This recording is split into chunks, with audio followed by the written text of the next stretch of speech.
ಗರಿಗಳ ಹಬ್ಬವನ್ನ ಸಂಪ್ರದಾಯವಾಗಿ ಮಾಡುವವರು ಉಂಟು. ಹಲ್ಲೆಲೂಯಾ. ಆದರೆ ಸತ್ಯ ವೇದ ಸಂಪ್ರದಾಯವನ್ನ ಯಾವತ್ತೂ ಕೂಡ ಅಕ್ಸೆಪ್ಟ್ ಮಾಡುವುದೇ ಇಲ್ಲ. ಹಲ್ಲೆಲೂಯಾ. ದೇವರ ವಾಕ್ಯದಲ್ಲಿ ಇರುವಂಥ ಪ್ರತಿಯೊಂದು ವಾಕ್ಯವು ಆತ್ಮನು ಬರೆದಂಥ ಕಾರಣ ಅದು ಆತ್ಮನಿಗೆ ಸಂಬಂಧಪಟ್ಟದಾಗೇ ಇರ್ತದೆ. ಹಲ್ಲೆಲೂಯಾ. ಅದು ಆತ್ಮೀಕವಾದ ಕಾರ್ಯವಾಗಿ ಇರ್ತದೆ. ಶಾರೀರಿಕವಾದ ಸಕಲ ವಿಷಯವನ್ನ ಸತ್ಯ ವೇದ ದ್ವೇಷ ಮಾಡುತ್ತೆ. ಆತ್ಮೀಕವಾದ ಸಕಲ ವಿಷಯವನ್ನ ಸತ್ಯ ವೇದ ಅಕ್ಸೆಪ್ಟ್ ಮಾಡುತ್ತೆ. ಹಲ್ಲೆಲೂಯಾ. ಸ್ವಲ್ಪ ಕಡಿಮೆ ಮಾಡಿ. ಹಲ್ಲೆಲೂಯಾ. ಸೌಂಡ್ ಭಾಳ ಸೌಂಡ್ ಆಗಿದೆ. ಓಕೆ. ಹಲ್ಲೆಲೂಯಾ. ಸರ್, ಕರ್ತನಾಮಕ್ಕೆ ಮಹಿಮೆ ಉಂಟಾಗಲಿ. 4 ಸುವಾರ್ತೆಗಳಲ್ಲಿ ಕೂಡ ಈ ಗರಿಗಳ ಹಬ್ಬದ ಕಾರ್ಯಗಳನ್ನು ಅಲ್ಲಿ ನಾವು ನೋಡುತ್ತಾ ಇದ್ದೇವೆ. ಮತ್ತಾಯ ಸುವಾರ್ತೆ 21ನೇ ಅಧ್ಯಾಯ 1-11 ವಾಕ್ಯದಲ್ಲಿ ನೀವು ನೋಡಬಹುದು. ಮಾರ್ಕ ಸುವಾರ್ತೆ 11ನೇ ಅಧ್ಯಾಯ 1-11 ವಾಕ್ಯಗಳಲ್ಲಿ ನೋಡಬಹುದು. ಲೂಕ ಸುವಾರ್ತೆ 19ನೇ ಅಧ್ಯಾಯ 36ನೇ ವಾಕ್ಯದಿಂದ 38ನೇ ವಾಕ್ಯ ತನಕ ನೋಡಬಹುದು. ಯೋಹಾನ ಸುವಾರ್ತೆ 12ನೇ ಅಧ್ಯಾಯ 12ನೇ ವಾಕ್ಯದಿಂದ 14ನೇ ವಾಕ್ಯ ತನಕ. ಹಲ್ಲೆಲೂಯಾ. 4 ಸುವಾರ್ತೆಯಲ್ಲಿಯೂ ಒಂದು ವಿಷಯಗಳನ್ನು ಪದೇ ಪದೇ ಹೇಳಿರುವುದಾದರೆ ಅದು ತುಂಬ ತುಂಬ ಮುಖ್ಯ ಅಂತ ಅರ್ಥ. Hallelujah. Praise the Lord. Hallelujah. ಇಲ್ಲಿ ಗಮನಿಸೋಣ. ನಾವು ಈ ಗರಿಗಳ ಹಬ್ಬ ಏನಕ್ಕೆ ಆಚರಣೆ ಮಾಡಿದರು, ಯಾವ ರೀತಿಯಾಗಿ ಮಾಡಿದರು ಅಂದರೆ ಯೇಸುವನ್ನ ಮೆರವಣಿಗೆ ಮಾಡಿದರು. ಹಲ್ಲೆಲೂಯಾ. ಯೇಸುವನ್ನ ಏನು ಮಾಡಿದರು? ಮೆರವಣಿಗೆ ಮಾಡಿದರು. ಆದರೆ ಒಂದು ದುಃಖಕರವಾದ ವಿಷಯ, ಯಾರು ಯೇಸುವನ್ನ ಮೆರವಣಿಗೆ ಮಾಡಿದರೋ ಅವರೇ ಸ್ವಲ್ಪ ನೆಕ್ಸ್ಟ್ ವಾರ, ಈ ವಾರ ಮೆರವಣಿಗೆ ಮಾಡ್ತಾರೆ, ನೆಕ್ಸ್ಟ್ ವಾರ ಯೇಸುವನ್ನ ಸಿಲುಬೆಯಲ್ಲಿ ಹಾಕುತ್ತಾರೆ. ಹಲ್ಲೆಲೂಯಾ. ಚೆನ್ನಾಗಿ ಗಮನಿಸಿರಿ. ನಿಮ್ಮನ್ನ ಮೆರವಣಿಗೆ ಮಾಡುವವರನ್ನ ನಂಬೇಡ್ರಿ. ಪಕ್ಕದಲ್ಲಿ ಕೈ ಕೊಟ್ಟು ಹೇಳಿ, ನಿಮ್ಮನ್ನ ಮೆರವಣಿಗೆ ಮಾಡುವವರನ್ನ ನಂಬೇಡ. ದಿಢೀರಂತ ನಿಮ್ಮನ್ನ ಸಿಲುಬೆಯಲ್ಲಿ ಹಾಕಿಸ್ಬಿಡ್ತಾವ್ರೆ. Hallelujah. Praise the Lord. Yesu ಮೆರವಣಿಗೆಯನ್ನು ಬಯಸುವವರು ಇಲ್ಲ. ಯೇಸು ಮೆರವಣಿಗೆಯನ್ನು ಬಯಸುವವರ ಈಗ ಇರುವಂಥ ಪಾಸ್ಟರ್ಗಳೆಲ್ಲ ಮೆರವಣಿಗೆ ಅಂದರೆ ತುಂಬ ಆಸೆ. ನಿಮಗಲ್ಲ, ಪಾಸ್ಟರ್ಗಳಿಗೆ, ನನ್ನಂತೆ ಪಾಸ್ಟರ್ ಅಂತ ಹೇಳ್ಕೊಳ್ತಾವ್ರೆ, ಅವರಿಗೆ ಮೆರವಣಿಗೆ ಅಂದರೆ ತುಂಬ ಆಸೆ. ಅಪ್ಪ ಇನ್ನೂ ಮಾಡಿ, ಇನ್ನೂ ಮಾಡಿ, ಬೇಕಾದ್ರೆ ಒಂದು 50 ಮಂದಿ ಹತ್ರ ರೊಕ್ಕ ಕೊಟ್ಟು ನೀವೇ ಮಾಡ್ದಂಗೆ ಮಾಡ್ರಿ, ಯಾರಿಗೆ ಹೇಳಬಾರ್ದು, ನಾನು ಹೇಳಿಕೊಟ್ಟಿನಂತ ಅಂತ. ಹಲ್ಲೆಲೂಯಾ. ಮೆರವಣಿಗೆ ಮಾಡಬೇಕಂದ್ರೆ ಪಾಸ್ಟರ್ಗಳಿಗೆ ತುಂಬ ಖುಷಿ, ಸ್ತೋತ್ರ. ಆದರೆ ಯೇಸು ಆ ಮೆರವಣಿಗೆಯನ್ನು ಅಕ್ಸೆಪ್ಟ್ ಮಾಡಿಕೊಂಡಿದ್ದಕ್ಕೂ ಈಗಿನ ಕಾಲದಲ್ಲಿ ಪಾಸ್ಟರ್ಗಳು ಮೆರವಣಿಗೆ ಮಾಡುವುದಕ್ಕೂ ವ್ಯತ್ಯಾಸ ಜಾಸ್ತಿ. ಅದನ್ನೇ ಕೂಡ ನಾವು ಈ ಸತ್ಯ ವೇದದಲ್ಲಿ ಕಲಿಯಲಿಕ್ಕಿದ್ದೇವೆ. ನಾವು ಗಮನಿಸೋಣ. ಮತ್ತಾಯ ಸುವಾರ್ತೆ 21ನೇ ಅಧ್ಯಾಯ 1-9 ವಾಕ್ಯಗಳನ್ನು ಸ್ವಲ್ಪ ಓದಮ್ಮ, ಆಮೇಲೆ ನಾವು ಅದನ್ನು ಧ್ಯಾನ ಮಾಡೋಣ. ಅವರು ಯೆರೂಸಲೇಮಿಗೆ ಸಮೀಪಿಸಿ ಎಣ್ಣೆಯ ಮರಗಳ ಗುಡ್ಡದ ಬಳಿಯಲ್ಲಿರುವ ಬೆತ್ಫಗೆಗೆ ಬಂದಾಗ ಯೇಸು 2 ಶಿಷ್ಯರನ್ನು ಕರೆದು, ನಿಮ್ಮೆದುರಿಗಿರುವ ಹಳ್ಳಿಗೆ ಹೋಗಿರಿ. ಹೋದ ಕೂಡಲೇ ಅಲ್ಲಿ ಕಟ್ಟಿರುವ ಕತ್ತೆಯನ್ನು ಅದರ ಕೂಡ ಇರುವ ಮರಿಯನ್ನು ಕಾಣುವಿರಿ. ಅವುಗಳನ್ನು ಬಿಚ್ಚಿ ನನ್ನ ಹತ್ತಿರಕ್ಕೆ ಹಿಡ್ಕೊಂಡು ಬನ್ನಿರಿ. ಯಾವನಾದರೂ ನಿಮಗೆ ಏನಾದರೂ ಹೇಳಿದರೆ ಇವು ಸ್ವಾಮಿಯವರಿಗೆ ಬೇಕಾಗಿವೆ ಅನ್ನಿರಿ. ಕೂಡಲೇ ಅವುಗಳನ್ನು ಬಿಟ್ಟು ಕೊಡುವನು ಎಂದು ಹೇಳಿ ಕಳುಹಿಸಿದನು. ಒಬ್ಬ ಪ್ರವಾದಿಯ ಮುಖಾಂತರ ಹೇಳಿದ ಮಾತು ನೆರವೇರುವಂತೆ ಇದು ಆಯಿತು. ಆ ಮಾತು ಏನೆಂದರೆ, ಚಿಯೋನ್ ನಗರಿಗೆ, ನೋಡು, ನಿನ್ನ ಅರಸು ನಿನ್ನ ಬಳಿಗೆ ಬರುತ್ತಾನೆ. ಆತನು ಶಾಂತ ಗುಣವುಳ್ಳವನಾಗಿಯೂ ಕತ್ತೆಯನ್ನು, ಹೌದು ಪ್ರಾಯದ ಕತ್ತೆ ಮರಿಯನ್ನು ಹತ್ತಿದವನಾಗಿಯೂ ಬರುತ್ತಾನೆಂದು ಹೇಳಿರಿ ಎಂಬುದು. ಆಗ ಶಿಷ್ಯರು ಹೋಗಿ ಯೇಸು ತಮಗೆ ಅಪ್ಪಣೆ ಕೊಟ್ಟಂತೆಯೇ ಕತ್ತೆಯನ್ನು ಮರಿಯನ್ನು ತಂದು ಅವುಗಳ ಮೇಲೆ ತಮ್ಮ ಬಟ್ಟೆಗಳನ್ನು ಹಾಕಲು ಆತನು ಹತ್ತಿ ಕೂತುಕೊಂಡನು. ಆಗ ಜನರ ಗುಂಪಿನಲ್ಲಿ ಬಹಳ ಮಂದಿ ತಮ್ಮ ಬಟ್ಟೆಗಳನ್ನು ದಾರಿಯಲ್ಲಿ ಹಾಸಿದರು. ಬೇರೆ ಕೆಲವರು ಮರಗಳಿಂದ ಚಿಗುರುಗಳನ್ನು ಕೊಯ್ದು ದಾರಿಯಲ್ಲಿ ಹರಡುತ್ತಿದ್ದರು. ಆತನ ಹಿಂದೆಯೂ ಮುಂದೆಯೂ ಗುಂಪಾಗಿ ಹೋಗುತ್ತಿದ್ದ ಜನರು, ದಾವಿದನ ಕುಮಾರನಿಗೆ ಜಯ, ಕರ್ತನ ಹೆಸರಿನಲ್ಲಿ ಬರುವವನಿಗೆ ಆಶೀರ್ವಾದ, ಮೇಲಣ ಲೋಕಗಳಲ್ಲಿ ಜಯ ಎಂದು ಆರ್ಭಟಿಸಿದರು. ಹಲ್ಲೆಲೂಯಾ. ಇಲ್ಲಿ ಟ್ರಾನ್ಸ್ಲೇಟ್ ಅಲ್ಲಿ ಸ್ವಲ್ಪ ವ್ಯತ್ಯಾಸ ಮಾಡಿದ್ದಾರೆ. ಹಲ್ಲೆಲೂಯಾ. Praise the lord.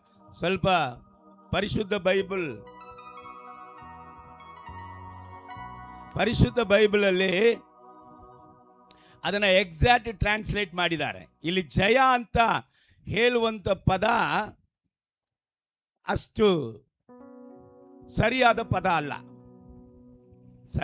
ಅಲ್ಲ. ದೇವರಿಗೆ ಜಯವಾಗಲಿ ಅನ್ನುವಂಥದ್ದು ತಪ್ಪಿಲ್ಲ, ಬಟ್ ಆದರೆ ಬರಬೇಕಾಗಿರುವಂಥ ಪದ ಅದರಲ್ಲಿ ಬಂದಿಲ್ಲ. Hallelujah, praise the Lord. ಅಲ್ಲಿ ಏನು ಬರಬೇಕಾಯಿತು? ಓದೋದನ್ನ.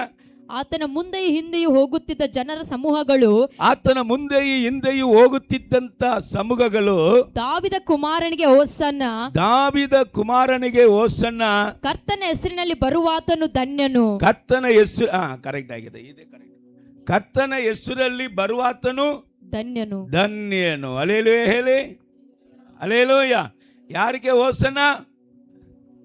ಹೋಸನ್ನ? ದಾವಿದನ ಹೆಸರಲ್ಲಿ ಬರುವಂತವರಿಗೆ ಹೋಸನ್ನ ಅನ್ನುವಂಥ ಪದ ಅಲ್ಲಿ ಬಂದಿಲ್ಲ. Hallelujah, praise the Lord. ಈಗ ಗರಿಗಳ ಹಬ್ಬದ ಒಂದು ಹೈಲೈಟ್ ಏನಂದ್ರೆ ಹೋಸನ್ನ. ಹಲ್ಲೆಲೂಯಾ. ಜನರೆಲ್ಲ ಏನು ಹಾಡುತ್ತಾರೆ? ಹೋಸನ್ನ ಹೋಸನ್ನ ಹೋಸನ್ನ ಎಂಬುದಾಗಿ ಹಾಡುವುದೇ ಒಂದು ಗರಿಗಳ ಹಬ್ಬದ ಒಂದು highlight word. Praise the Lord. ಅದನ್ನೇ ಅಲ್ಲಿ ಅವರು ಮಾಡ್ತಾ ಇದ್ದರು. ಹೋಸನ್ನ ಅಂದ್ರೆ ಅದಕ್ಕೆ ಅರ್ಥ ಜಯ ಅಂತ ಅರ್ಥ ಇಲ್ಲ. ಏನ್ ಅರ್ಥ ಅಂತ ನಾನು ಆಮೇಲೆ ಹೇಳುತ್ತೇನೆ. ಇಲ್ಲಿ ಗಮನಿಸೋಣ. ಯೇಸು ಕ್ರಿಸ್ತನನ್ನ ಅಲ್ಲಿ ಏನು ಹೇಳ್ತಾರೆ? ನಮ್ಮ ಅರಸನು ಬರ್ತಾ ಇದ್ದಾನೆ ಅಂತಾರೆ, ನಮ್ಮ ರಾಜ್ಯನು ಬರ್ತಾ ಇದ್ದಾನೆ ಅಂತಾರೆ. ಆದ್ರೆ ಎದರ ಮೇಲೆ ಬರ್ತಾ ಇದ್ದಾನೆ? ಆತನು ಕತ್ತೆ ಮೇಲೆ ಬರ್ತಾನೆ. ಎಲ್ಲರಿಗೂ ಒಂದು ಕನ್ಫ್ಯೂಸ್. ಅಲ್ಲಿ ಆತನು ಶಾಂತ ಗುಣವುಳ್ಳವನು ಅಂತ ಇದೆ. ಶಾಂತ ಗುಣವುಳ್ಳವನಾಗಿ ಆತನು ಕತ್ತೆ ಮರಿ ಮೇಲೆ ಬರ್ತಾ ಇತ್ತ ಅಂತ ಹೇಳ್ತಾ ಇದೆ. ಅರಸನು ಕತ್ತೆ ಮೇಲೆ ಬರ್ತಾನೆ. ಅರಸನಂದ್ರೆ ಕುದುರೆ ಮೇಲೆ ದನ ಬರಬೇಕು. ಅರಸನು ಹೆಂಗೆ ಕತ್ತೆ ಮೇಲೆ ಬರ್ತಾನೆ ಎಂಬುದಾದ ಒಂದು ಆಲೋಚನೆ ಇದ್ರೆ, ಅಲೆಕ್ಸಾಂಡರ್ ಮತ್ತೆ ಎಲ್ಲರೂ ಕೂಡ ಎಲ್ಲ ಅರಸರನ್ನ ನಾವು ನೋಡ್ತಾ ಇದ್ದೇವೆ. ಅವರು ಎದರ ಮೇಲೆ ಬರ್ತಾ ಇದ್ದಾರೆ? ಕುದುರೆ ಮೇಲೆ ಬರ್ತಾ ಇದ್ದಾರೆ. ಆದ್ರೆ ಯೇಸು ಅರಸನಾಗಿ ಗತ್ತೆ ಮೇಲೆ ಬಂದಂತ ಉದ್ದೇಶ ಒಂದು ಉಂಟು. ಯಾಕೆಂದ್ರೆ ಕತ್ತೆ ಮೇಲೆ ಯಾವಾಗ ಯಗೂದ ಕುಲದ ಅರಸರು, ಅವರ ಪದ್ಧತಿ ಅದು. ಕತ್ತೆ ಮೇಲೆ ಯಾವಾಗ ಯಗೂದ ಕುಲದ ಅರಸರು ಬರ್ತಾರಂದ್ರೆ, ಅವರು ಪದವಿ ಪ್ರಮಾಣ ಮಾಡುವಾಗ, ಅರಸನ ಪದವಿಯನ್ನ ವಹಿಸ್ಕೊಳ್ಳಕ್ಕೆ ಬರುವಾಗ ಅವರು ಕತ್ತೆ ಮೇಲೆ ಬರಬೇಕು. ಅವರು ಯುದ್ಧಕ್ಕೆ ಹೋಗುವಾಗ ಕುದುರೆ ಮೇಲೆ ಹೋಗುತ್ತಾರೆ. ಹಲ್ಲೆಲೂಯಾ. ಯುದ್ಧಕ್ಕೆ ಹೋಗುವಾಗ ಎಲ್ಲಿ ಹೋಗ್ತಾರೆ? ಕುದುರೆ ಮೇಲೆ ಹೋಗುತ್ತಾರೆ. ಯುದ್ಧದಲ್ಲಿ ಗೆದ್ದು ಬರುವಾಗ ಕುದುರೆ ಮೇಲೆ ಬರ್ತಾರೆ. ಆದರೆ ಪದವಿ ಪ್ರಮಾಣ ಮಾಡುವಾಗ, ಈಗ ಇವರನ್ನ ಅರಸನಾಗಿ ಮಾಡಬೇಕಂತದ್ದಾಗ ಯಗೂದ ಕುಲದವರ ಒಂದು ಪದ್ಧತಿ ಏನಂದ್ರೆ ಕತ್ತೆ ಮೇಲೇನೆ ಬರಬೇಕು ಎಂಬುದಾಗಿ. ಇದನ್ನ ನಾನು ಹಿಂಗೆ ಹೇಳಿದೆ. ಆದ ಕಾರಣ ನೀವು ಕಣ್ಮುಚ್ಕೊಂಡು ನಂಬಬೇಕಂದ ಅವಶ್ಯಕತೆ ಇಲ್ಲ. ಇಲ್ಲಿ ವಾಕ್ಯ ನೋಡೋಣ. 1 ಅರಸರ ಪುಸ್ತಕ 1ನೇ ಅಧ್ಯಾಯ 33ನೇ ವಾಕ್ಯ 34ನೇ ವಾಕ್ಯ.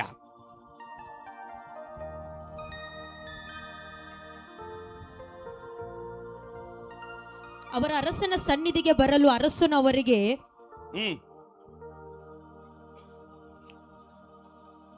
ಓದು. 1 ಅರಸರ ಪುಸ್ತಕ 1ನೇ ಅಧ್ಯಾಯ 33ನೇ ವಾಕ್ಯ 34ನೇ ವಾಕ್ಯ. ದಾವೀದನು ಈಗ ತನ್ನ ಮಗನಾಗಿರುವಂತ ಸೊಲೊಮೋನನಿಗೆ ಅವನನ್ನು ಅರಸನಾಗಿ ಮಾಡಿರಿ ಎಂಬುದಾಗಿ ಹೇಳುವಾಗ ಏನು ಹೇಳುತ್ತಾರೆ? ಎದರ ಮೇಲೆ ಅವನನ್ನ ಕರೆದುಕೊಂಡು ಬರಬೇಕಂತ ಹೇಳುತ್ತಾರೆ. ಗಮನಿಸ್ರಿ. ಅವರು ಅರಸನ ಸನ್ನಿಧಿಗೆ ಬರಲು, ಅವರು ದಾವೀದ ಎಂಬುದಾದ ಅರಸನ ಸನ್ನಿಧಿಗೆ ಬರಲು ಅರಸನು ಅವರಿಗೆ, ದಾವೀದ ಎಂಬುದಾದ ಅರಸನು ಅವರಿಗೆ, ನೀವು ನನ್ನ ಸೇವಕರನ್ನು ಕರೆಕೊಂಡು, ನೀವು ನನ್ನ ಸೇವಕರನ್ನ ಕರೆದುಕೊಂಡು ನನ್ನ ಮಗನಾದ ಸೊಲೊಮೋನನನ್ನು, ನನ್ನ ಮಗನಾಗಿರುವಂತ ಸೊಲೊಮೋನನನ್ನು ನನ್ನ ಹೆಸರ ಕತ್ತೆಯ ಮೇಲೆ ಕುಳ್ಳಿರಿಸಿಕೊಂಡು, ಎದರ ಮೇಲೆ? ನನ್ನ ಕುದುರೆ ಮೇಲೆ ಅಂತ ಹೇಳಿದನು. ನನ್ನ ಕತ್ತೆ ಮೇಲೆ ಅವನನ್ನ ಕುಳಿರಿಸಿಕೊಂಡು ಗಿಹೋನ್ ಬಿಗ್ಗೆಗೆ ಹೋಗಿರಿ. ಎಲ್ಲಿರಿ?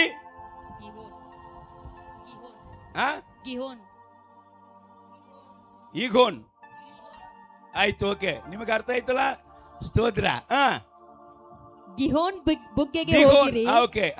ಅಲ್ಲಿ ಯಾಜಕನಾದ ಚಾದೋಕನು, ಪ್ರವಾದಿಯಾದ ನಾತಾನನು ಅವನನ್ನು ಇಸ್ರಾಯೇಲರ ಅರಸನನ್ನಾಗಿ ಅಭಿಷೇಕಿಸಲು, ಆಮೆನ್, ಅವನನ್ನ ಇಸ್ರಾಯೇಲರ ಅರಸನಾಗಿ ಅಭಿಷೇಕಿಸುವುದಿಗೆ ನನ್ನ ಕತ್ತೆಯ ಮೇಲೆ ಅವನನ್ನ ಏನ್ ಮಾಡ್ರಿ?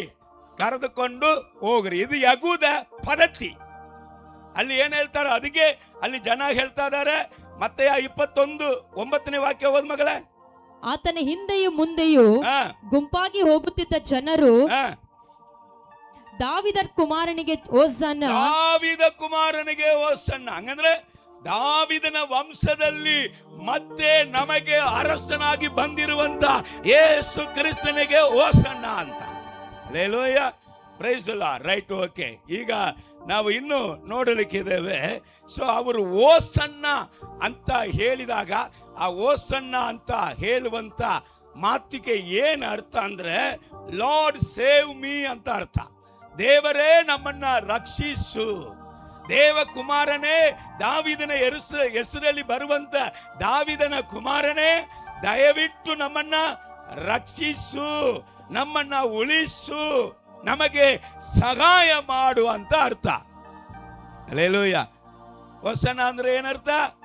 ನಮಗೆ ಸಹಾಯ ಮಾಡು, ನಮ್ಮನ್ನ ರಕ್ಷಿಸು ಎಂಬುದಾಗಿ ಅರ್ಥ. ಆದ್ರೆ ಇವರು ಹೋಸನ್ನ ನಮ್ಮನ್ನ ರಕ್ಷಿಸು ಎಂಬುದಾಗಿ ಹೇಳುವುದಕ್ಕೆ ಕಾರಣ ಏನು ಎಂಬುದಾಗಿ ನೀವು ನೋಡಿದ್ರೆ ಅವರ ಚರಿತ್ರೆ ಸ್ವಲ್ಪ ನಮಗೆ ಗೊತ್ತಾಗಬೇಕು. ಅವರ ಹಿನ್ನೆಲೆ, ಹಿಂದೆ ನಡೆದಂತ ಕಾರ್ಯಗಳನ್ನ ನಿಮಗೆ ಸ್ವಲ್ಪ ಹೇಳಿದರನೇ ಅವರು ಯೇಸು ಸ್ವಾಮಿಯನ್ನ ಯಾಕೆ ಅರಸನಾಗಿ, ರಕ್ಷಕನಾಗಿ ಈತನು ನಮ್ಮನ್ನ ರಕ್ಷಿಸುತ್ತಾನೆ ಎಂಬುದಾಗಿ ದೇವರ ಮೇಲೆ ಅಷ್ಟು ಭರವಸೆ ಅವರು ಇಟ್ಟಂತ ಉದ್ದೇಶ ಏನು ಎಂಬುದಾಗಿ ನಾವು ಹೇಳುವಾಗ ಅದಕ್ಕೆ ಮುಂಚೆ ಒಂದು ಕಾರ್ಯ ನಾನು ಹೇಳಿದೆ. ಈ ಮೆರವಣಿಗೆಯನ್ನ ದೇವರು ಏನಕ್ಕೋಸ್ಕರ ಅಕ್ಸೆಪ್ಟ್ ಮಾಡಿಕೊಂಡ್ರು ಎಂಬುದಾಗಿ ಅಲ್ಲಿ ವಾಕ್ಯವನ್ನ ಓದನ. ಇದು ಯಾರ ಮೂಲಕವಾಗಿ ಬರೆಯಲ್ಪಟ್ಟಂತ ಮಾತಂತೆ? ಮತ್ತಾಯ ಸುವಾರ್ತೆ 21ನೇ ಅಧ್ಯಾಯ 4ನೇ ವಾಕ್ಯ 5ನೇ ವಾಕ್ಯ. ಒಬ್ಬ ಪ್ರವಾದಿಯ ಮುಖಾಂತರ ಹೇಳಿದ ಮಾತು. ಸ್ವಾಮಿ, ನಾನ್ ಮೆರವಣಿಗೆಯನ್ನ ಇಷ್ಟಪಡುವನಲ್ಲ, ಆದರೆ ಇದು ದೇವರು ಪ್ರವಾದಿ ಮೂಲಕ ಬರೆದಿಟ್ಟಿದ್ದು. ಇದು ನನ್ನ ಇಷ್ಟ ಬಂದಂಗೆ ನಡೆದಿಲ್ಲ, ದೇವರ ಚಿತ್ತದ ಹಾಗೆ ಇದು ನಡೆಯುತ್ತಾ ಇದೆ. ಕರಗಳ ತಟ್ಟು. ಹಲ್ಲೆಲೂಯಾ. ಯೇಸು ಸ್ವಾಮಿಯನ್ನ ಅವರು ಮೆರವಣಿಗೆ ಮಾಡ್ತಾ ಇದ್ದಾರೆ. ಆದರೆ ಯೇಸು ಸ್ವಾಮಿ ಹುಟ್ಟುವುದಿಗೆ ಎಷ್ಟೋ ವರ್ಷಗಳ ಹಿಂದೆ ದೇವರು ತನ್ನ ಚಿತ್ತವನ್ನ ಪ್ರವಾದಿಗಳ ಮೂಲಕ ಈತನು ಬರುವಾಗ ಇಂಥ ಒಂದು ಕಾರ್ಯಗಳು ನಡೆಯುತ್ತೆ ಎಂಬುದಾಗಿ ಆತನ ಬಗ್ಗೆ ಹೇಳಿ ಇಟ್ಟಂತ ಪ್ರವಾದನೆ ಅಲ್ಲಿ ನೆರವೇರುತ್ತಾ ಇದೆ. Hallelujah, praise the Lord. ಯಾವ ಪ್ರವಾದಿಯಪ್ಪ ಹೇಳಿದ್ರು? ಅಲ್ಲಿ ದಾವೀದನು ಹೇಳ್ತಾ ಇದ್ದಾನೆ.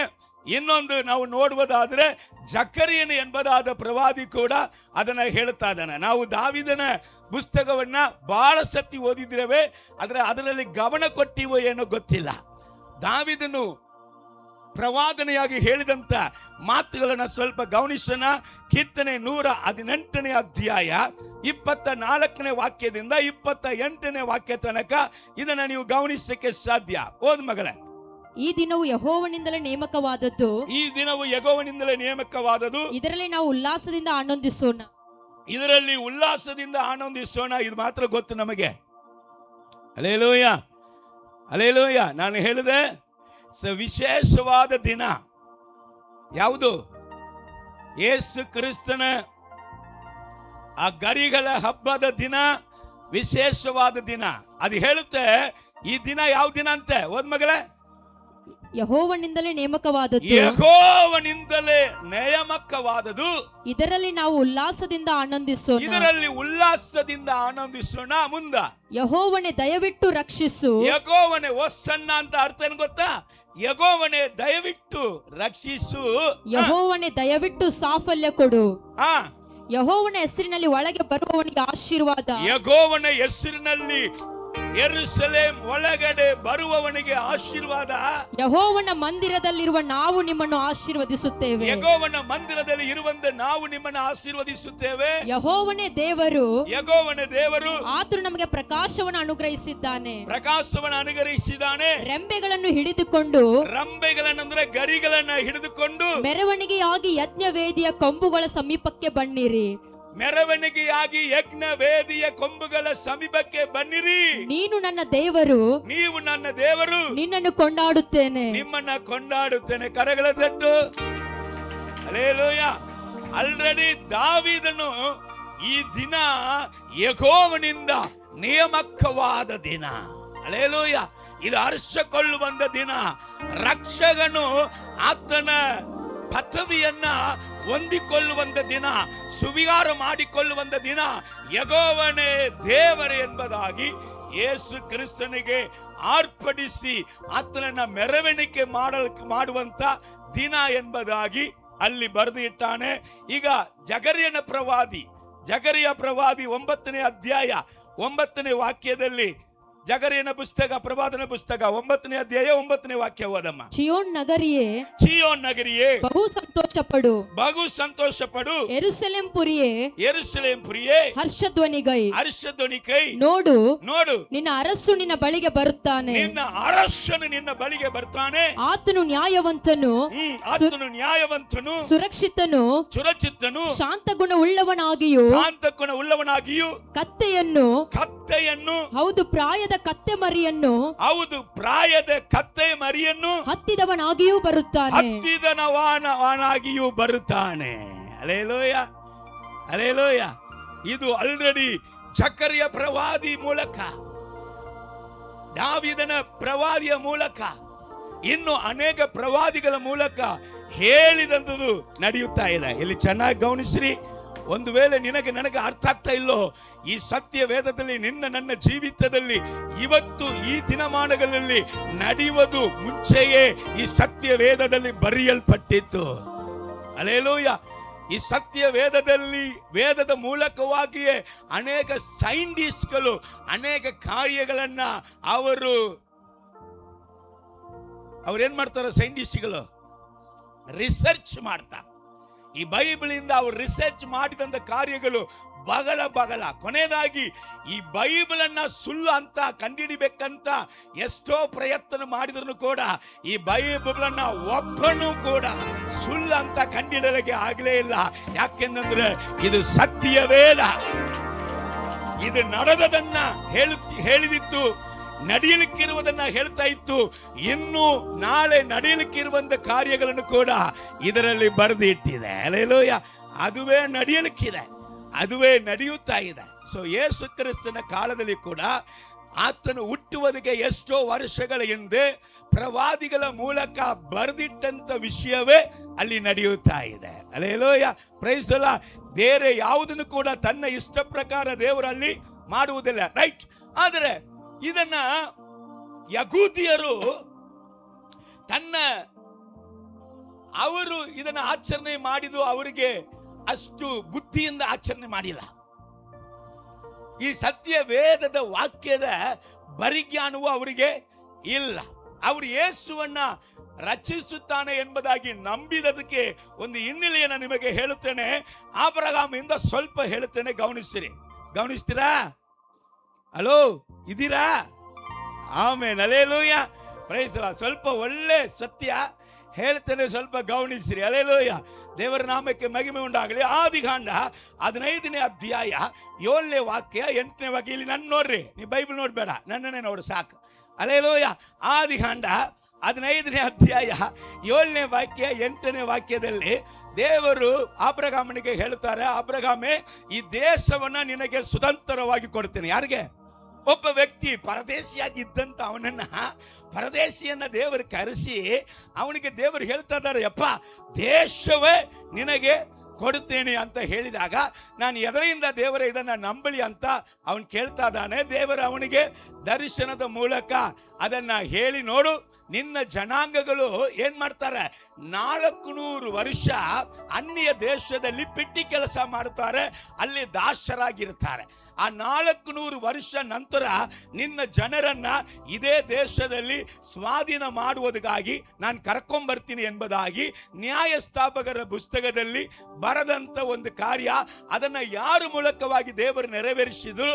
ಅಲ್ಲಿ ಮೋಸೆ ಎಂಬುದಾದ ಒಂದು ರಕ್ಷಕನನ್ನ ಅವರಿಗೋಸ್ಕರ ಏರ್ಪಡಿಸಿ ಅವನ ಮೂಲಕವಾಗಿ 430ನೇ ವರ್ಷದಲ್ಲಿ ಅವರನ್ನ ದೇವರು ಹೇಳಿದ ಹಾಗೆಯೇ ನೀನು ಇವತ್ತು ಕಂಡಂತ ಐಗುಪ್ತಿಯನನ್ನ ಇನ್ನು ಮುಂದೆ ನೀನು ಕಾಣುವುದಿಲ್ಲ ಎಂಬುದಾಗಿ ಹೇಳಿ ಒಂದು ದಾಸತ್ವದಿಂದ ಅವರನ್ನ ಬಿಡಿಸಿ ದೇವರು ಹೇಳಿದಂತ ವಾಗ್ದಾನ ದೇಶಕ್ಕೆ ಕರೆದುಕೊಂಡು ಹೋಗುವಾಗ ಅರಣ್ಯದಲ್ಲಿ ಕರೆದುಕೊಂಡು ಬಂದಿದ್ದರು. ಆದರೂ ಸಹ ದೇವರ ವಾಗ್ದಾನವನ್ನ ಅಲ್ಲಿ ದೇವ ಜನರು ನಂಬದೇ ಇದ್ದಾಗ ಅರಣ್ಯದಲ್ಲಿ ಅನೇಕರು ಸತ್ತರು. ಆಮೇಲೆ ವಾಗ್ದಾನ ಸ್ಥಳಕ್ಕೆ ಅವರನ್ನು ಕರೆದುಕೊಂಡು ಬರುವುದಿಗೆ ಈ ಜನ ದೇವರಿಗೆ ಭಕ್ತದ ಇದ್ದಂಥ ಜನರಾಗಿ ಇದ್ದಂಥ ಕಾರಣ ಮೋಸೆ ಕೂಡ ಕೆಲವಂತ ಒಂದೇ ಒಂದು ವಿಷಯದಲ್ಲಿ ದೇವರ ಮಾತು ಹೇಳಿದಂಥ ಮಾತನ್ನು ಆ ರೀತಿಯಾಗಿ ಮಾಡದೆ ಅವನು ಬೇರೆ ರೀತಿಯಾಗಿ ಮಾಡಿದಂಥ ಕಾರಣ ಮೋಸೆ ಕೂಡ ವಾಗ್ದಾನ ಸ್ಥಳಕ್ಕೆ ಹೋಗಲಿಕ್ಕೆ ಆಗದೇ ಇದ್ದಾಗ ಯಾರಪ್ಪ ಇವರನ್ನ ಕರೆದುಕೊಂಡು ಹೋಗ್ತಾರೆ ಎಂಬುದಾಗಿ ಮೋಸೆ ದೇವರ ಬಳಿಯಲ್ಲಿ ಬೇಡಿಕೊಂಡಾಗ ದೇವರು ಯೆಹೋಶುವನನ್ನ ರಕ್ಷಕನಾಗಿ ಎಬ್ಬಿಸಿ ಅವರನ್ನ ವಾಗ್ದಾನ ಸ್ಥಳಕ್ಕೆ ಅವರ ದೇಶಕ್ಕೆ ದೇವರು ಕರೆದುಕೊಂಡು ಹೋದರು. ಎಲ್ಲಿ? ಯೆರೂಸಲೇಮಿಗೆ, ಇಸ್ರಾಯೇಲಿಗೆ ಅವರು ಬಂದ ನಂತರ ಅವರನ್ನ ನ್ಯಾಯಸ್ಥಾಪಕರ ಮೂಲಕವಾಗಿ ಪ್ರವಾದಿಗಳ ಮೂಲಕವಾಗಿ ದೇವರು ಅವರನ್ನು ನಡೆಸುತ್ತಾ ಇದ್ದರು. ಈ ರೀತಿಯಾಗಿ ನಡೆಸುತ್ತಾ ಇದ್ದಾಗಲೇ ಇಸ್ರಾಯೇಲ್ ಜನರು ದೇವರ ಬಳಿಯಲ್ಲಿ ಕೂಗಿದರು, ನಮಗೂ ಒಂದು ರಾಜ ಬೇಕು, ನಮಗೆ ಬರೀ ಪ್ರವಾದಿಗಳು ನ್ಯಾಯಸ್ಥಾಪಕರು ಮಾತ್ರ ಆಳಬಾರದು, ಬೇರೆ ಬೇರೆ ದೇಶಗಳಲ್ಲಿ ಹೇಗೆ ಆಳುತ್ತಾರೋ ಹಾಗೆಯೇ ನಮಗೂ ರಾಜ ಬೇಕಂತ ಹೇಳಿದಾಗ ದೇವರು ಸೌಲನನ್ನು ಕೊಟ್ಟರು, ಆಮೇಲೆ ದಾವಿದನನ್ನು ಕೊಟ್ಟರು. ಈಗ ದೇವರು ಅವರ ದೇಶವನ್ನು ಆಶೀರ್ವದಿಸಿ ದಾವಿದನ ಕಾಲದಲ್ಲಿ ಅವರು ಸಕಲ ಸಮೃದ್ಧಿಯಾಗಿ ಇದ್ದರು. ಈ ರೀತಿಯಾಗಿ ಅವರ ಆಶೀರ್ವಾದವಾಗಿ ಇರುತ್ತಾ ಇದ್ದಾಗಲೇ ಅವರು ದೇವರನ್ನ ಮರೆತವರಾಗಿ ದೇವರ ಸಂಪೂರ್ಣತೆಯನ್ನು ಹೊಂದಿದರು. ಆದರೆ ದೇವರನ್ನ ಅವರು ಮರೆತವರಾಗಿ ಅವರ ಅನ್ಯ ದೇವತೆಗಳ ಮೇಲೆ ಅವಲಂಬಿಸುತ್ತಾ ಅನ್ಯ ದೇವತೆಗಳನ್ನು ಪೂಜಿಸಿದರು. ಇದಕ್ಕೆ ಯಾರಪ್ಪ ಕಾರಣ ಅಂದ್ರೆ ದಾವಿದನ ಮಗನಾಗಿ ಇದ್ದಂತ ಸೊಲೊಮೋನನೇ ಇದಕ್ಕೆ ಕಾರಣನಾಗಿ ಇದ್ದ. ಸೊಲೊಮೋನನು 300 ಪತ್ನಿ, 700 ಉಪಪತ್ನಿ, 1000 ಹುಡುಗಿಯರನ್ನ ಮದುವೆ ಮಾಡಿದ. ಎಲ್ಲ ಅನ್ಯ ಸ್ತ್ರೀಗಳನ್ನ ಮದುವೆ ಮಾಡಿದ.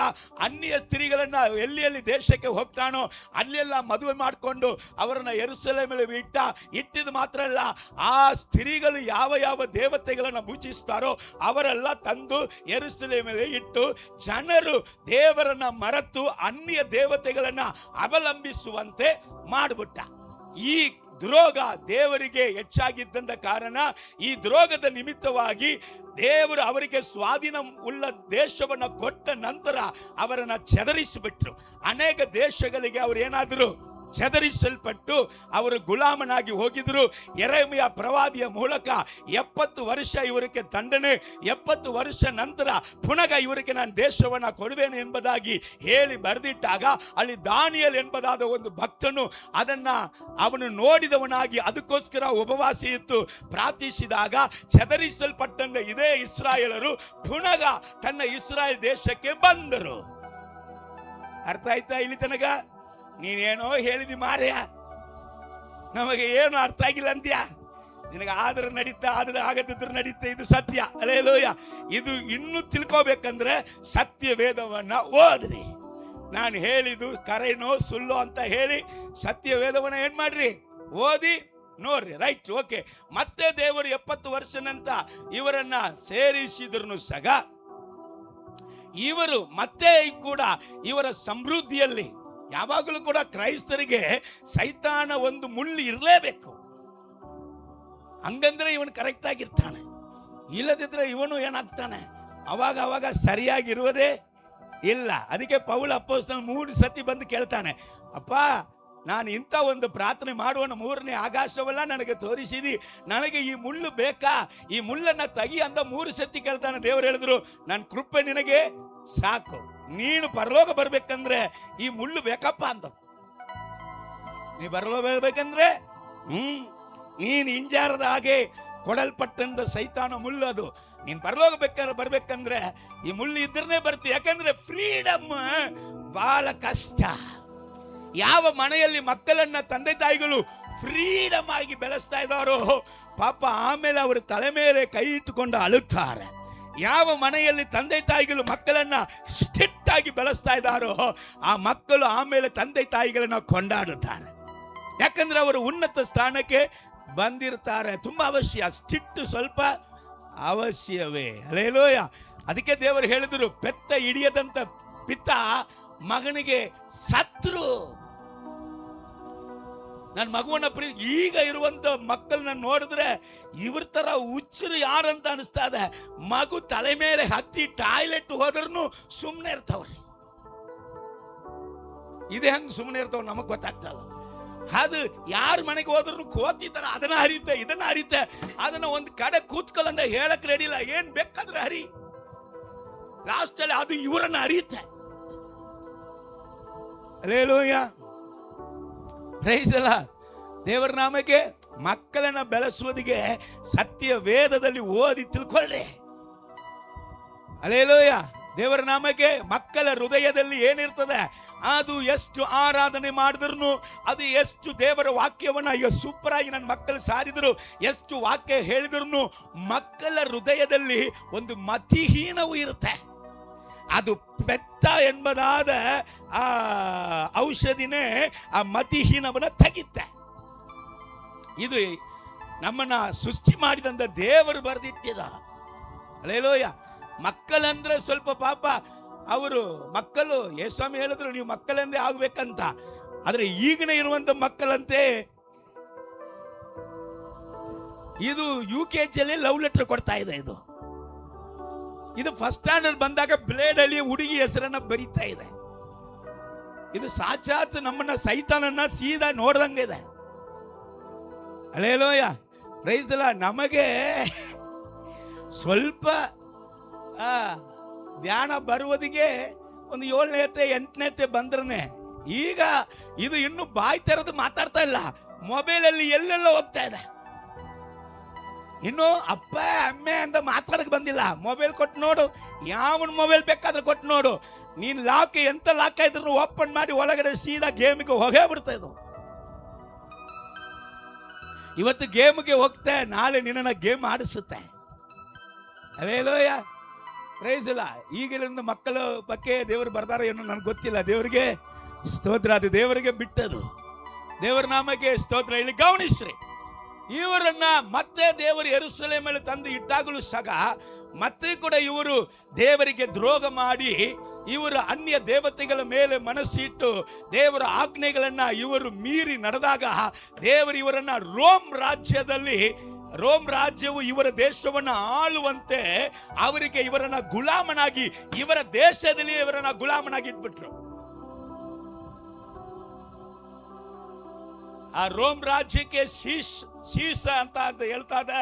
ಭಯಂಕರವಾದ ಕಠಿಣವಾದ ಒಂದು ಕಾಲ, ರೈಟ್? ಈ ರೋಮ್ ರಾಜ್ಯದಿಂದ ನಮ್ಮನ್ನ, ಇಂಥ ಒಂದು ಕಾರ್ಯದಿಂದ ನಮಗೆ ಸ್ವತಂತ್ರವನ್ನ ಯಾರು ತಕ್ಕೊಡ್ತಾರೆ, ನಮಗೆ ಸ್ವತಂತ್ರ ಕೊಡುವಂತ ರಕ್ಷಕನು ಯಾರು ಬರ್ತಾನೆ ಎಂಬುದಾಗಿ 400 ವರ್ಷವಾಗಿ ವೆಯ್ಟ್ ಮಾಡ್ತಾರೆ. ಯಾರು ಬಂದಿಲ್ಲ.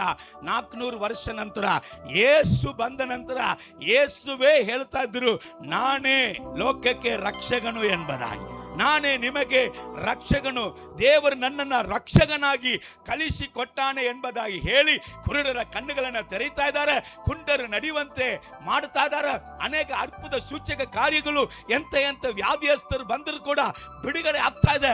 ಈಗ ಜನರಿಗೆಲ್ಲ ಈತನೇ ನಮ್ಮನ್ನ ರೋಮ್ ರಾಜ್ಯದಿಂದ ಬಿಡಿಸಿ ನಮ್ಮ ಇಸ್ರಾಯೇಲ್ ಎಂಬುದಾದ ಸ್ವಾಧೀನ ದೇಶವನ್ನ, ಸ್ವತಂತ್ರವನ್ನ ಕೊಡುವುದಿಗೆ ಈತನೇ ಅರಸನು ಎಂಬುದಾಗಿ ನಂಬ್ತಾ ಇದ್ದಾರೆ. ಯಾಕಂದ್ರೆ ಅವರು ಸತ್ತಂದ ಲಾಜರ್ನು ಸಹ ಜೀವಂತವಾಗಿ ಬದುಕಿಸ್ತಾ ಇದ್ದಾರೆ. 4 ದಿವಸ ನಂತರ ಸಮಾಧಿಯಲ್ಲಿ ಹಾಕಲ್ಪಟ್ಟವನನ್ನ ಸಮಾಧಿಯನ್ನ ತೆರೆದು ಬಾ ಆಚೆ ಅಂದ್ರೆ ಅವನ್ ಜೀವಂತನಾಗಿ ಬಂದಾನಲ್ಲ. ಇವರಿಗೆಲ್ಲ ಏನಾಯ್ತು? ನಂಬಿಕೆ ಬಂದ್ಬಿಟ್ಟಿತ್ತು, ಈತನೇ ನೆಕ್ಸ್ಟ್ ನಮ್ಮ ರಾಜನು, ಈತನೇ ನಮಗೆ ರಕ್ಷಕನು ಎಂಬುದಾಗಿ ಹೇಳಿ, ಬರೀ ಈ ಜಗತ್ತಲ್ಲಿ ನಮಗೆ ಯೆರೂಸಲೇಮಿಗೆ ಸ್ವಾಧೀನ ಕೊಡುವಂತ, ಒಂದು ಸ್ವತಂತ್ರವನ್ನ ತೆಗೆದುಕೊಡುವಂತ ಅರಸನ ಅಂತ ತಿಳ್ಕೊಂಡ್ರೆ ಹೊರತು ಆತ್ಮೀಯವಾಗಿ ತಿಳ್ಕೊಂಡಿಲ್ಲ. Hallelujah, praise the Lord. ಅದನ್ನೇ ಇವತ್ತು ನಾವು ನೋಡಲಿಕ್ಕಿದ್ದೇವೆ. ಬೇಗ ಅದನ್ನ ನೋಡೋಣ. ಇವರು ದೇವರನ್ನ ಅರಸನಾಗಿ ನಂಬುವುದಿಗೆ ಅನೇಕ ಯೇಸು ಕ್ರಿಸ್ತನ ಕೈಯಿಂದ ನಡೆಯುವಂತ ಅದ್ಭುತ ಸೂಚಕ ಕಾರ್ಯಗಳು. ಆಮೇಲೆ ಒಂದು ವಿಷಯವನ್ನ ನೋಡುತ್ತೆ, ಅಲ್ಲಿ ನೋಡೋಣ. ಯೋಹಾನ ಸುವಾರ್ತೆ 12ನೇ ಅಧ್ಯಾಯ 17ನೇ ವಾಕ್ಯ 18ನೇ ವಾಕ್ಯ ಓದಮ್ಮ. ಇದಲ್ಲದೆ ಆತನು ಲಾಜರನನ್ನು ಸಮಾಧಿಯೊಳಗಿಂದ ಕರೆದು ಸಮಾಧಿ ಒಳಗಿಂದ ಕರೆದು ಬದುಕಿಸಿದ ವೇಳೆಯಲ್ಲಿ ಆತನ ಸಂಗಡ ಇದ್ದ ಜನರು ಅದನ್ನು ಸಾರುತ್ತಿದ್ದರು. ಆತನ ಸಂಗಡ ಇದ್ದಂದು ನಾವು ರಕ್ಷಕನಂತ ಯಾಕೆ ಹೇಳ್ತೀವಿ, ನಾವು ಅರಸನಂತ ಯಾಕೆ ಹೇಳ್ತೀವಿ, ಇವರು ಸತ್ತಂತ ಲಾಜರನ್ನ ಬದುಕಿಸಿದವರು ಎಂಬುದಾಗಿ ಹೇಳಿ ಅವರ ಸಂಗಡ ಇದ್ದಂತ ಜನರು ಅವರಿಗೆ ಹೇಳಿದರು ಅಂತೆ. ಆತನು ಈ ಸೂಚಕ ಕಾರ್ಯವನ್ನು ಮಾಡಿದನೆಂದು ಕೇಳಿದಂತ ಕಾರಣದಿಂದಲೂ ಜನರು ಆತನನ್ನು ಎದುರುಗೊಳ್ಳುವುದಕ್ಕೆ ಹೋಗಿದ್ದರು. ಜನರು ಆತನಿಗೆ ಎದುರುಗೊಳ್ಳುವುದಿಗೆ ಹೋಸನ್ನ ಎಂಬುದಾಗಿ ಹೋಗಿದರು. ಆದರೆ ಫರಿಸಾಯರು ಇದನ್ನ ಕಂಡು ಇವರನ್ನ ಗೇಲಿ ಮಾಡುತ್ತಾರೆ, ಇವರನ್ನ ತಡೆ ಮಾಡುತ್ತಾರೆ. ಫರಿಸಾಯರು ಯಾಕೆ ತಡೆ ಮಾಡಿದರು? ಯೋಹಾನ ಸುವಾರ್ತೆ 12ನೇ ಅಧ್ಯಾಯ 19ನೇ ವಾಕ್ಯವನ್ನು ಗಮನಿಸೋಣ. 19ನೇ ವಾಕ್ಯ ಓದಮ್ಮ. ಹೀಗಿರಲಾಗಿ ಪರಿಸಾಯರು ನಮ್ಮ ಯತ್ನವೇನು ಸಾಗಲಿಲ್ಲ, ನೋಡಿರಿ ಲೋಕವೆಲ್ಲ ಆತನ ಹಿಂದೆ ಹೋಯಿತಲ್ಲ ಎಂದು ಒಬ್ಬರಿಗೊಬ್ಬರು ಮಾತಾಡಿಕೊಂಡರು. ಅರ್ಥ ಏನಂದ್ರೆ, ನೀವು ಮಾಡುವುದು ವ್ಯರ್ಥ ಅಂತ ನಿಮಗೆ ಗೊತ್ತಿಲ್ವಾ? ಈತನನ್ನ ಯಾಕೆ ಅರಸನೆ ಎಂಬುದಾಗಿ ಹೇಳ್ತಾ ಇದ್ದೀರಾ? ಇವರು ರೋಮ್ ರಾಜ್ಯದಿಂದ ನಮ್ಮನ್ನ ಬಿಡಿಸುವುದಿಗೆ ಇವರೇನು ಸೈನಿಕರನ್ನ ಇಟ್ಕೊಂಡ್ರ? ಇವರೇನು ತುಪಾಕಿಗಳನ್ನ ರೆಡಿ ಮಾಡ್ಕೊಂಡ್ರ? ಇವರೇನು ಬಿಲ್ಲುಗಳನ್ನ ರೆಡಿ ಮಾಡ್ಕೊಂಡ್ರ? ಇವರೇನು ಕತ್ತಿಗಳನ್ನ ಬರ್ಚಿಗಳನ್ನ ರೆಡಿ ಮಾಡ್ಕೊಂಡ್ರ? ನೀವು ಯಾಕೆ ಈತನ ರಾಜ್ಯ ಎಂಬುದಾಗಿ ಹೇಳಿ ಇಷ್ಟು ಘೋಷಣೆ ಮಾಡ್ತಾ ಇದ್ದೀರಾ? ನಿಮ್ಮ ಪ್ರಯತ್ನಗಳು ವ್ಯರ್ಥ ಅಂತ ನಿಮಗೆ ಗೊತ್ತಿಲ್ಲವಾ ಅಂತ ಫರಿಸಾಯರು ಇವರನ್ನ ಏನ್ ಮಾಡ್ತಾ ಇದ್ದಾರೆ? ಬೈತಾ ಇದ್ದಾರೆ. ಅಲ್ಲಿ ನೋಡೋಣ, ಲೂಕನ್ ಬರೆದ ಸುವಾರ್ತೆ 19ನೇ ಅಧ್ಯಾಯ 38ನೇ ವಾಕ್ಯದಿಂದ 40ನೇ ವಾಕ್ಯ ತನಕ. ಹೆಸರಿನಲ್ಲಿ ಬರುವ ಅರಸನಿಗೆ ಆಶೀರ್ವಾದ, ಪರಲೋಕದಲ್ಲಿ ಮಂಗಳ, ಮೇಲಣ ಲೋಕಗಳಲ್ಲಿ ಮಹಿಮೆ ಎಂದು ಮಹಾಶಬ್ದದಿಂದ ದೇವರನ್ನು ಕೊಂಡಾಡುವುದಕ್ಕೆ ತೊಡಗಿದರು. ಜನರ ಗುಂಪಿನೊಳಗಿದ್ದ ಪರಿಸಾಯರಲ್ಲಿ ಕೆಲವರು ಆತನಿಗೆ, ಜನರ ಗುಂಪಿನ ಒಳಗಡೆ ಇದ್ದಂತ ಪರಿಸಾಯರಲ್ಲಿ ಅವರ ಕೆಲವರು ಯೇಸುಸ್ವಾಮಿಗೆ ಬಂದು ಹೇಳ್ತಾರೆ, ಬೋಧಕನೇ ನಿನ್ನ ಶಿಷ್ಯರನ್ನು ಗದರಿಸು ಎಂದು ಹೇಳಿದ್ದಕ್ಕೆ ಇವರು ಅವರನ್ನ ಅರಸರಂತನೂ ಹೇಳಿಲ್ಲ, ಇವರು ಆತನನ್ನ ದೇವಕುಮಾರನಂತನೂ ಹೇಳಿಲ್ಲ. ಒಂದೇ ಒಂದು ಮಾತು, ಬೋಧಕನೇ ನೀನು ಆಫ್ಟರ್ ಒಂದು ಪಾಸ್ಟರ್ ತಾನೆ, ನೀನೇನು ಅರಸನ, ನೀನೇನು ಅಧಿಕಾರಿಯ?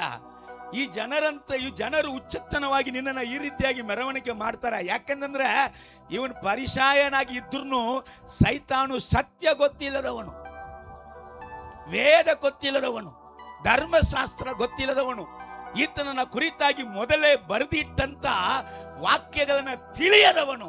ಕೇಳಿದ್ರೆ ನಾನು ಪರಿಸಾಯನ ಅಂತ ಹೇಳ್ತಾನೆ, ವೇದದಲ್ಲಿ ಪಂಡಿತ್ ಅಂತ ಹೇಳ್ತಾ ಇದ್ದಾನೆ, ವೇದಗಳನ್ನ ಅರಿತವನಂತ ಹೇಳ್ತಾ ಇದ್ದಾನೆ. ಮೂರ್ಗ, ಇವನಿಗೆ ಏನು ಗೊತ್ತಿಲ್ಲ. ದೇವರ ಬಳಿಯಲ್ಲಿ ಹೋಗಿ ಕೇಳ್ತಾನೆ, ಇವರು ಈ ರೀತಿಯಾಗಿ ನಿಮ್ಮನ್ನ ಹೇಳುವುದು ತಪ್ಪಾಗಿದೆ, ಅವರಿಗೆ ಸುಮ್ಮನೆ ಇರಕ್ಕೆ ಹೇಳಿ ಅಂತ ಬೋಧಕನೇ ಅಂತ ಹೋಗಿ ಹೇಳ್ತಾನೆ. ಓದ್ ಮಗಳೇ, ನಿನ್ನ ಶಿಷ್ಯರನ್ನು ಗದರಿಸಿ ಎಂದು ಹೇಳಿದ್ದಕ್ಕೆ ಆತನು, ನಿನ್ನ ಶಿಷ್ಯರನ್ನ ಗದರಿಸಿ ಅಂತ ಹೇಳಿದ್ದಕ್ಕೆ ಆತನು, ಇವರು ಸುಮ್ಮನಾದರೆ ಈ ಕಲ್ಲುಗಳೇ ಕೂಗುವವು. ಹಲ್ಲೆಲೂಯಾ ಹೇಳಿ. ಯೇಸು ಕ್ರಿಸ್ತನ ಬಗ್ಗೆ ಸಾರುವಂತ ನಾವು ಸುಮ್ಮನಾದರೆ, ಅವನು ಸ್ನಾನಿಕನಾದ ಯೋಹಾನ ಹೇಳ್ತಾನೆ, ನೀವು ಆಬ್ರಹಾಮನಿಗೆ ಮಕ್ಕಳಂತ ನೀವು ಹೆಚ್ಚಿಸಿಕೊಳ್ಳಬೇಡ, ದೇವರು ಈ ಕಲ್ಲುಗಳಿಂದ ತನಗೆ ಮಕ್ಕಳನ್ನ ಉಂಟು ಮಾಡಿ ಆತನ ಸುವಾರ್ತೆಯನ್ನ ಇಡೀ ಜಗತ್ತು ತುಂಬುವಂತೆ ಮಾಡುತ್ತಾನೆ. ಹಲ್ಲೆಲೂಯಾ. ಬೆಕ್ಕು ಕಣ್ಣು ಮುಚ್ಚಿಕೊಂಡ್ರೆ ಲೋಕವೇ ಕತ್ತಲೆ ಅಂತ ಹೇಳ್ತದಂತೆ. ಹಾಗೆಯೇ ಕೆಲವಂತ ಕ್ರೈಸ್ತರು ನಾವು ಕಣ್ಣು ಮುಚ್ಕೊಂಡ್ರೆ, ನಾವು ಯೇಸುವನ್ನ ಸಾರದಿದ್ರೆ ಸುವಾರ್ತೆ ಸಾರಲ್ಪಡುವುದಿಲ್ಲ ಅಂತ ಇವರು ತಿಳ್ಕೊಳ್ತಾರೆ. ಕೆಲವಂತವರು ಲೋಕದಲ್ಲಿ ಕ್ರಿಸ್ತನನ್ನ ಅರಿಯದವರು ಈಗ ಕೂಗಾಡುತ್ತಾ ಇರುವಂತೆ ಇವರನ್ನ ಸ್ಟಾಪ್ ಮಾಡಿದ್ರೆ ಈ ಯೇಸು ಕ್ರಿಸ್ತನ ಸುವಾರ್ತೆ ಸ್ಟಾಪ್ ಆಗ್ಬಿಡ್ತದೆ ಅಂತ ಅವರು ಆಲೋಚನೆ ಇಲ್ಲದೆ ಹೇಳಿಕೊಳ್ಳುತ್ತಾರೆ. ನನ್ನ ಕರ್ತನಾದ ಯೇಸು ಕ್ರಿಸ್ತನೇ ಸೂರ್ಯನನ್ನು, ಚಂದ್ರನನ್ನು, ನಕ್ಷತ್ರಗಳನ್ನು, ಸಕಲವನ್ನು ಸೃಷ್ಟಿ ಮಾಡಿದಂತ ಸರ್ವಶಕ್ತನಾದ ದೇವರು. ಕೊಲೋಸ್ಯ ಪತ್ರಿಕೆ 1ನೇ ಅಧ್ಯಾಯ ಹೇಳುತ್ತೆ, ಸಕಲವನ್ನು ಆತನೇ ಸೃಷ್ಟಿ ಮಾಡಿದ, ಸಕಲವು ಯೇಸು ಕ್ರಿಸ್ತನಿಗೋಸ್ಕರ ಸೃಷ್ಟಿ ಮಾಡಲ್ಪಟ್ಟಿದೆ. ಅಯ್ಯ, ಯೇಸು ಮನುಷ್ಯನಂತರ ಮನುಷ್ಯನ ಹತ್ರ ಇವರು ಫೈಟ್ ಮಾಡ್ಬೋದು. ಯೇಸು ಮನುಷ್ಯನಲ್ಲ, ದೇವರು. ದೇವರ ಹತ್ರ ಮನುಷ್ಯನು ಫೈಟ್ ಮಾಡಿ ಗೆಲ್ಲಕ್ಕಾಗತ್ತಾ? ಒಂದು ದಿನವೂ ಸಾಧ್ಯ ಅಲ್ಲ. ಅಲ್ಲೇಲುವೆ ಹೇಳಿ. ಜೀವಂತವಾಗಿ ಇದ್ದವರು ಅಲ್ಲೇಲುವೆ ಹೇಳಿ. ಆಮೇನ್. ದೇವರಿಗೆ ಸ್ತೋತ್ರ. ಮತ್ತೆ ನಾನು ಬಂದು ಕೆಳಗೆ ಬಂದು ಮತ್ತೆ ನಿಮ್ಮನ್ನ ಪೌಲ್ ತರ ಎಬ್ಬಿಸ್ಬೇಕು ಏನೋ ಗೊತ್ತಿಲ್ಲ. Hallelujah, praise Lord. ದೇವರ ನಾಮಕ್ಕೆ ಮಹಿಮೆ ಉಂಟಾಗಲಿ. ಇಲ್ಲಿ ಗಮನಿಸೋಣ, ಇವರು ಈ ರೀತಿಯಾಗಿ ಅವನಿಗೆ ದೇವರು ಏನು ಉತ್ತರ ಕೊಡ್ತಾರೆ? ಇವರು ನನ್ನನ್ನು ಈ ರೀತಿಯಾಗಿ ಹೇಳದಿದ್ದರೆ ಕಲ್ಲುಗಳು ಏನಾಗುತ್ತೆ? ಕೂಗುತ್ತೆ ಎಂಬುದಾಗಿ ಹೇಳಿದರು. Right, okay. ಮತ್ತೆ ಆ ಸುವಾರ್ತೆ 1ನೇ ಅಧ್ಯಾಯ 21ನೇ ವಾಕ್ಯ. ಆಕೆಯ ಒಂದು ಮಗನನ್ನು ಹಡೆಯುವಳು. Right, okay. ಈಗ ಸ್ವಲ್ಪ ಚೆನ್ನಾಗಿ ಗಮನಿಸ್ರಿ. ಇವರು ಏನ್ ಅನ್ಕೊಂಡ್ರು? ಸ್ವಾಮಿ ರೋಮ್ ರಾಜ್ಯದಿಂದ ಬಿಡಿಸಿ ನಮಗೆ ರಾಜ್ಯವನ್ನ ತಿರುಗ ಕೊಡುವಂತ ಈ ಜಗತ್ತಲ್ಲಿ ಏನು ಹೇಳುವುದು, ಲೋಕದ ರೀತಿಯಲ್ಲಿ ಒಂದು ಅರಸನಂದ ತಿಳ್ಕೊಂಡ್ರು. ಆದರೆ ಯೇಸು ಸ್ವಾಮಿ ಲೋಕದ ರಾಜ್ಯವನ್ನ ಕೊಡುವುದಕ್ಕಾಗಿ ಬಂದಂತ ದೇವರಲ್ಲ. ಅಲ್ಲೇಲೂಯ. ಯೇಸು ಸ್ವಾಮಿ ಪರಲೋಕ ರಾಜ್ಯವನ್ನ ಕೊಡುವುದಕ್ಕಾಗಿ ಬಂದಂತ ರಕ್ಷಕನು. ಅಲ್ಲೇಲೂಯ. ಅದೇ ಅಲ್ಲಿ ಆತನು ಹುಟ್ಟುವಾಗಲೇ ಅಲ್ಲಿ ಹೇಳಲ್ಪಟ್ಟಿದೆ. ಮತ್ತೆ ಆ ಸುವಾರ್ತೆ 1ನೇ ಅಧ್ಯಾಯ 21ನೇ ವಾಕ್ಯ ಓದ್ರಿ. ಆಕೆಯು ಒಬ್ಬ ಮಗನನ್ನು ಹಡೆಯುವಳು. ಆಕೆಯು ಒಬ್ಬ ಮಗನನ್ನು ಹಡೆಯುವಳು. ನೀನು ಆತನಿಗೆ ಯೇಸು ಎಂದು ಹೆಸರಿಡಬೇಕು. ನೀನು ಆತನಿಗೆ ಯೇಸು ಅಂತ ಹೆಸರಿಡಬೇಕು. ಯಾಕೆಂದರೆ ಆತನೇ ತನ್ನ ಜನರನ್ನು ಅವರ ಪಾಪಗಳಿಂದ ಬಿಡಿಸಿ ಕಾಯುವನು ಅಂದನು. ಆಮೆನ್. ಹಲ್ಲೆಲೂಯಾ. ನಿಮಗೆ ಕಾಯುವನಂತ ಇದೆ. ನಮಗೆ ಹೇಳ್ತಾ ಇದೆ ತನ್ನ ಅವರ ಪಾಪದಿಂದ ಬಿಡಿಸಿ ರಕ್ಷಿಸುವನು ಆತನು ರಕ್ಷಕನೇ ಎಂಬುದಾಗಿ. ಇವರು ಯೇಸುವನ ರಕ್ಷಕನ ಅಂತ ನಂಬಿದ್ರು. ಆದರೆ ಮುಂದಿನ ವಾರ ಯೇಸು ಕ್ರಿಸ್ತನನ್ನ ಸಿಲುಬೆಗೆ ಹಾಕ್ತಾರೆ. ಕಾರಣ ಏನು ಗೊತ್ತಾ? ಇವರು ಈ ಲೋಕದ ರೀತಿಯಲ್ಲಿ ರೋಮ್ ರಾಜ್ಯದಿಂದ ಕಿತ್ತು ನಮಗೆ ಇಸ್ರಾಯೇಲರನ್ನ ಸ್ವಾಧೀನ ಮಾಡಿಕೊಳ್ಳುವಂತ ರಾಜ್ಯವನ್ನ ಕೊಡುವಂತ ಒಂದು ಸಾಧಾರಣ ಮನುಷ್ಯನಂತೆ ಈತನು ರಾಜ ಎಂಬುದಾಗಿ ಅವರು ತಿಳಿದುಕೊಂಡ್ರು. ಅದಕ್ಕೋಸ್ಕರ ಅವ್ರು ತಿಳ್ಕೊಂಡಿದ್ದ ನಂತರ ಆಮೇಲೆ ಇವರನ್ನ ಹಿಡಿದ ಕೂಡಲೇ ಅವರೆಲ್ಲರೂ ಸೇರಿ ಫರಿಸಾಯರು, ಸದುಗಾಯರು ಮತ್ತೆ ಅವರ ಯೇಸುವನ್ನ ಸಿಲುಬೆಗೆ ಹಾಕುವಂತ ಜನರ ಸಂಗಡ ಸೇರಿ ಈ ಜನ ಎಲ್ಲ ಸೇರಿ ಹೇಳ್ತಾ, ಈಗ ಅವನು ಹೇಳ್ತಾ ಇದ್ದಾನೆ ಅಲ್ಲಿ ಫರಿಸಾಯನು, ಅಪ್ಪ ಲೋಕವೇ ಇವರ ಹಿಂದೆ ಹೋಯ್ತಲ್ಲ ಅಂತ. ಹಲ್ಲೆಲೂಯಾ. ಆದರೆ ಅವನು ಹೇಳಿದ ಏನು ತಪ್ಪಲ್ಲ. ಅವನು ಬುದ್ಧಿಹೀನನಾಗಿ ಹೇಳಿದ್ರು ಅದು ಸತ್ಯವೇ. ಯೇಸು ಹುಟ್ಟಿದ್ದು ಯೆರೂಸಲೇಮಲ್ಲಿ, ಯೇಸು ಸೇವೆ ಮಾಡಿದ್ದು ಯೂದಯದಲ್ಲಿ ಯೆರೂಸಲೇಮಲ್ಲಿ. ಆದರೆ ಇವತ್ತು ಯೇಸು ಕ್ರಿಸ್ತನ ಶಿಷ್ಯರು ಇಡೀ ಜಗತ್ತೆಲ್ಲ ಯೇಸು ಕ್ರಿಸ್ತನ ಶಿಷ್ಯರಾಗಿದ್ದಾರೆ. ಹಲ್ಲೆಲೂಯಾ. ಯೇಸು ಕ್ರಿಸ್ತನನ್ನ ಆರಾಧಿಸದೇ ಇರುವಂತ ದೇಶಗಳೇ ಇಲ್ಲ. ಅದು ಕಮ್ಯುನಿಸ್ಟ್ ದೇಶವಾಗಿರಲಿ, ಅದು ಇಸ್ಲಾಮಿಯ ದೇಶವಾಗಿರಲಿ, ಅದು ಕ್ರೈಸ್ತ ದೇಶವಾಗಿರಲಿ, ಅದು ಹಿಂದೂ ದೇಶವಾಗಿರಲಿ, ಅದು ಬುದ್ಧಿಸ್ಟ್ ದೇಶವಾಗಿರಲಿ, ಅದು ಸಿಖ್ಯ ದೇಶವಾಗಿರಲಿ, ಎಲ್ಲ ದೇಶಗಳಲ್ಲಿಯೂ ಯೇಸುವನ್ನ ನಂಬಿ ರಕ್ಷಿಸಿ ಆರಾಧಿಸುವಂತ ಶಿಷ್ಯರು ಯೇಸುವಿಗೆ ಉಂಟು. ಹಲ್ಲೆಲೂಯಾ. Praise Lord. ಬೇಕಾದ್ರೆ ಹೋಗಿ ಏನ್ ಮಾಡ್ರಿ, ಲೆಕ್ಕ ತೆಗೆದುಕೊಂಡು ಬನ್ನಿರಿ. ದೇವರ ನಾಮಕ್ಕೆ ಮಹಿಮೆ ಉಂಟಾಗಲಿ. ಆದರೆ ನಮ್ಮ ಕರ್ತನಾದ ಯೇಸು ಕ್ರಿಸ್ತನ ಪಿಲಾತು ಕೇಳ್ತಾ ಇದ್ದಾನೆ, ಯಪ್ಪ ನೀನು ರಾಜ ಅಂತ ಹೇಳ್ತಾ ಇದಾರಲ್ಲ, ನೀ ರಾಜವಾ? ನಿನ್ನನ್ನು ಸಿಲುಬೆಗೆ ಹಾಕಂದಾರೆ, ನಿನ್ನ ಜನರೇ ನನ್ನ ಕೈಯಲ್ಲಿ ನಿನ್ನನ್ನು ಒಪ್ಪಿಸಿ ಕೊಟ್ಟಾರೆ, ನೀನೇನು ಯಹೂದನ ರಾಜವಾ ಅಂತ ಕೇಳ್ತಾನೆ. ಅದಕ್ಕೆ ಯೇಸು ಏನು ಹೇಳ್ತಾರೆ ಗಮನಿಸೋಣ. ಯೋಹಾನ ಸುವಾರ್ತೆ 18ನೇ ಅಧ್ಯಾಯ. ನನ್ನ ಚೆನ್ನಾಗಿ ಗಮನಿಸ್ತಾ ಇರೋ, ಒಂದು 10 ನಿಮಿಷದಲ್ಲಿ ಮುಗಿಸ್ಬಿಡ್ತೀನಿ. ಯೋಹಾನ ಸುವಾರ್ತೆ 18ನೇ ಅಧ್ಯಾಯ 36ನೇ ವಾಕ್ಯದಿಂದ 37ನೇ ವಾಕ್ಯ ತನಕ ಪಿಲಾತುಕ್ಕೂ ಯೇಸುಕ್ಕೂ ನಡೆಯುವಂತ ಒಂದು ಸಂಭಾಷಣೆ ಕುರಿತಾಗಿ ಅಲ್ಲಿ ಬರೆಯಲ್ಪಟ್ಟಿದೆ. ಗಮನಿಸ್ರಿ. ಯೇಸು, ನನ್ನ ರಾಜ್ಯವು ಈ ಲೋಕದ್ದಲ್ಲ, ನನ್ನ ರಾಜ್ಯವು ಈ ಲೋಕದ್ದಾಗಿದ್ದರೆ ನಾನು ಯಹೂದ್ಯರ ಕೈಯಲ್ಲಿ ಬೀಳದಂತೆ ನನ್ನ ಪರಿವಾರದವರು ಕಾದಾಡುತ್ತಿದ್ದರು. ಯೇಸು ಏನ್ ಹೇಳಿದ್ರು? ನನ್ನ ರಾಜ್ಯವು ಈ ಲೋಕಕ್ಕೆ ಸಂಬಂಧಪಟ್ಟಿದಲ್ಲ. ಆದರೆ ಯಹೂದ್ಯರು ಏನ್ ಅನ್ಕೊಂಡ್ರು? ಇವರು ಈ ಲೋಕದ ರೀತಿಯಲ್ಲಿ ನಮಗೆ ಅರಸನಂತ. ಯೇಸು ಏನ್ ಹೇಳಿದ್ರು? ನಾನು ಈ ಲೋಕದ ರೀತಿಯಲ್ಲಿ ರಾಜನಲ್ಲ. ಆದರೆ ನನ್ನ ರಾಜ್ಯವು ಇಲ್ಲಿಯದಲ್ಲವೆಂದು ಉತ್ತರ ಕೊಟ್ಟನು.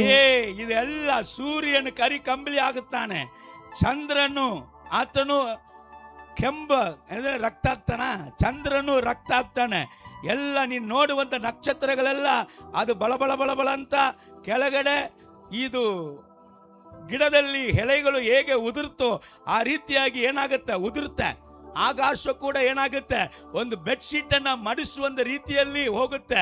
ಎಲ್ಲ ಈ ಭೂಮಿಯನ್ನು ದೇವರು ಅಲಗಾಡಿಸಿ ಎಲ್ಲವನ್ನು ಸರ್ವನಾಶ ಮಾಡ್ತಾನೆ. ಇದು ಸ್ಥಿರವಿಲ್ಲದಂಥದ್ದು, ಇದು ನಿರಂತರವಿಲ್ಲದಂಥದ್ದು. ನಿರಂತರವಿಲ್ಲದಂಥದ್ದಲ್ಲಿ ಅಲ್ಲ ನನ್ನ ರಾಜ್ಯ ನಿರಂತರವಾದದು, ಯಾವತ್ತೂ ಕೂಡ ಅಳಿಯದಂಥದ್ದು, ನಿತ್ಯ ಕಾಲವಾಗಿ ಇರುವಂತ ರಾಜ್ಯವನ್ನ ಈ ಜನರಿಗೆ ಕೊಡುವುದಕ್ಕಾಗಿ ಬಂತಂತ ಅರಸನು ನಾ. Hallelujah, praise the Lord. ಓದ್ ಮಗಳೇ ಮುಂದೆ. ಅದಕ್ಕೆ ಪಿಲಾತನು ಹಾಗಾದ್ರೆ ನೀನು ಅರಸನು ಹೌದಲ್ಲವೇ ಅಂದನು. ಯೇಸು ಅವನಿಗೆ ನನ್ನನ್ನು ಅರಸನೆಂದು ನೀನೇ ಹೇಳಿದ್ದಿ. ನನಗೆ ಅರಸನೆಂದ ನೀನೇ ಹೇಳಿದಿ. ನಾನು ಸತ್ಯದ ವಿಷಯದಲ್ಲಿ ಸಾಕ್ಷಿ ಹೇಳುವುದಕ್ಕೋಸ್ಕರ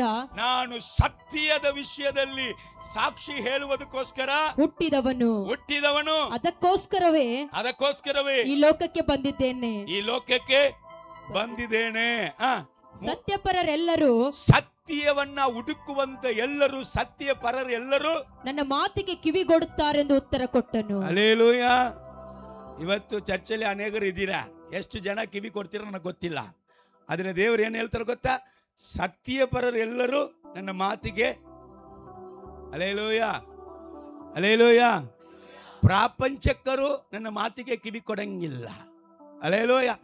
ಈ ಪ್ರಾಪಂಚಕವನ್ನೇ ಹುಟ್ಟಿ ಅಂತ ಹುಡುಕ್ತಾ ಇದ್ದಂತ ನೀವಲ್ಲ, ಹಂದಿಗಳು ಕಿವಿ ಕೊಡಂಗಿಲ್ಲ. ಅದು ಮೂಗು ತುರಿಸಿ ಇಲ್ಲಿ ತುರಿಸಿ ಎಲ್ಲಿ ಹುಳ ಇದೆ ಅಂತ ಅದು ಏನ್ ಮಾಡ್ತದ, ಹುಡುಕ್ತಾ ಇರ್ತದ. ಅದನ್ನ ತಗೊಂಡು ಕಡಿಯಕ್ಕೆ ಕರ್ಕೊಂಡು ಹೋಗುವಾಗ ಅದನ್ನ ಹಿಂಗ್ ಉಲ್ಟಾ ಮಾಡಿ ಕರ್ಕೊಂಡು ಹೋಗ್ತಾರಂತ. ಅವಾಗ ಆಕಾಶ ನೋಡಿದಕ್ಕೂ ಅದಕ್ಕೆ ಭಯಂಕರ ಶಾಕ್. ವಾ, ಎಲ್ಲಿ ಅಪ್ಪ, ಜೀವನದಲ್ಲಿ ಒಂದು ಸತಿ ಕೂಡ ಇಂಥ ಬೆಳಕನ್ನ ನಾನು ಕಂಡೇ ಇಲ್ವಲ್ಲ, ಇಂಥ ಸುಂದರವನ್ನ ಕಂಡೇ ಇಲ್ವಲ್ಲ. ಸಾಯುವಾಗ ಹಲ್ಲೆಲೂಯಾ, ಪ್ರೈಸ್ ದಿ ಲಾರ್ಡ್. ಸತ್ಯ ಪರರು ಎಲ್ಲರೂ ಸತ್ಯವನ್ನ ಏನ್ ಮಾಡ್ತಾರೆ, ಕೇಳುತ್ತಾರ ಅಂತ ದೇವರಲ್ಲಿ ಹೇಳ್ಬಿಟ್ಟವ್ರೆ. ಹಲ್ಲೆಲೂಯಾ ಹಲ್ಲೆಲೂಯಾ ಹೇಳ್ರಿ, ದೇವರ ನಾಮಕ್ಕೆ ಸ್ತೋತ್ರ. ಇಲ್ಲಿ ಗಮನಿಸೋಣ, ನಮ್ಮ ದೇವರು ಯೆರೂಸಲೇಮಲ್ಲಿ ಇದ್ದಾಗ ಕತ್ತೆ ಮೇಲೆ ಬಂದ್ರ ಏನಿಗೆ ಕತ್ತೆ ಮೇಲೆ ಬಂದ್ರೆ ಏನರ್ಥ, ಅದು ಯಹೂದರ ಪದ್ಧತಿಯ ಮೂಲಕ ಕತ್ತೆ ಮೇಲೆ ಬಂದಿದ್ರು. ಸೊ ಆ ರೀತಿಯಾಗಿ ಅಲ್ಲಿ ನಡಿಬೇಕಂತ ಪ್ರವಾದಿಗಳ ಮಾತು. ಆದ್ರೆ ಈಗ ನಮ್ಮ ದೇವರು ಮತ್ತೆ ಬರ್ಲಿಕ್ಕಿದ್ದಾನೆ, ಕತ್ತೆ ಮೇಲೆ ಅಲ್ಲ, ಕುದುರೆ ಮೇಲೆ ಬರ್ಲಿಕ್ಕಿದ್ದಾರೆ. ಹಲ್ಲೆಲೂಯಾ. ಯೇಸು ತಿರುಗಾ ಬರ್ಲಿಕ್ಕಿದ್ದಾರೆ, ಕತ್ತೆ ಮೇಲೆ ಅಲ್ಲ. ಕತ್ತೆ ಮೇಲೆ ಹೋಗುವಾಗ ಅರಸನ ಪದವಿ ಹೊಂದುವುದಕ್ಕಾಗಿ ಹೋಗುವಂತೆ ಯಹೂದರ ಪದವಿ ಕಾರ್ಯ. ಆದ್ರೆ ಯೇಸು ಇದೇ ಭೂಮಿ ಮೇಲೆ ಶತ್ರುಗಳನ್ನ, ಇವತ್ತು ದೇವರಿಗೆ ವಿರುದ್ಧವಾಗಿ ಇರುವಂತ ಶತ್ರುಗಳನ್ನ, ಸೈತಾನ ಕ್ರಿಯೆಗಳನ್ನ, ಅವನ ಶಿಷ್ಯರನ್ನ ಕಡಿಯುವುದಿಗೆ ಕುದುರೆ ಮೇಲೆ, ಬಿಳಿ ಕುದುರೆ ಮೇಲೆ ಯುದ್ಧ ವೀರನಾಗಿ, ಯುದ್ಧ ಶೂರನಾಗಿ ನೀನು ನಾನು ಆರಾಧಿಸುವಂತ ನಮ್ಮ ರಾಜನು, ಕರ್ತನು, ನಮ್ಮ ಅರಸನು, ಆತನು ಕುದುರೆ ಮೇಲೆ ಬರಲಿಕ್ಕಿದ. Hallelujah, praise the Lord. ಓದನ ಆ ವಾಕ್ಯವನ್ನ, ಪ್ರಕಟಣೆ 19ನೇ ಅಧ್ಯಾಯ 11ನೇ ವಾಕ್ಯ. ಪರಲೋಕವು ತೆರೆದಿರುವುದನ್ನು ನಾನು ಕಂಡೆನು. ಪರಲೋಕ ತೆರೆದಿರುವುದನ್ನು ಕಂಡೆನು. ಆಗ ಇಗೋ ಬಿಳಿ ಕುದುರೆಯು ನನಗೆ ಕಾಣಿಸಿತು. ಅದರ ಮೇಲೆ ಕೂತಿದ್ದವನಿಗೆ ನಂಬಿಗಸ್ತನು ಸತ್ಯವಂತನು ಎಂದು ಹೆಸರು. ಅದಕ್ಕೆ ಸ್ವಾಮಿ ಹೇಳಿದ್ರು, ನಾನು ಸತ್ಯವನ್ನು ಕುರಿತಾಗಿ ಸಾಕ್ಷಿ ಹೇಳುವುದಕ್ಕೆ ಬಂದಂದ ಅರಸನು. ಸತ್ಯ ಪರರು ಎಲ್ಲರೂ ನನ್ನ ಮಾತನ್ನ ಕೇಳ್ತಾರೆ. ಈಗ ಪರಲೋಕ ತೆರೆದಿದೆ, ಒಂದು ಬಿಳಿ ಕುದುರೆ, ಅದರ ಮೇಲೆ ಒಬ್ಬರು ಕೂತಿದ್ದಾರೆ. ಆತನು ನಂಬಿಗಸ್ತನು. ಆತನ ತೊಡೆಯಲ್ಲಿ ಎದುರಲ್ಲಿ ಬರೆದಿದೆ, ಓದು. ಆತನು ನಂಬಿಗಸ್ತನು ಸತ್ಯವಂತನು ಎಂದು ಹೆಸರು. ಆ. ಆತನು ನೀತಿಯಿಂದ ನ್ಯಾಯ ವಿಚಾರಿಸುತ್ತಾನೆ, ಆ, ನೀತಿಯಿಂದ ಯುದ್ಧ ಮಾಡುತ್ತಾನೆ. ಆತನ ಕಣ್ಣುಗಳು ಬೆಂಕಿ ಉರಿಯಂತಿವೆ, ಆತನ ತಲೆಯ ಮೇಲೆ ಅನೇಕ ಮುಕುಟ. Right, okay. ಈಗ ಅದನ್ನ ಮನೇಲಿ ಹೋಗಿ ಓದಿ ನೋಡ್ರಿ. 15, 16 ಓದು. ನಾಂಗಗಳನ್ನು ಹೊಡೆಯುವುದಕ್ಕಾಗಿ ಆ. ಹದವಾದ ಕತ್ತಿಯು ಆತನ ಬಾಯಿಂದ ಬರುತ್ತದೆ. ಹಲ್ಲೆಲೂಯಾ. ಯಾರನ್ನ ಹೊಡೆಯೋದಕ್ಕಾಗಿ?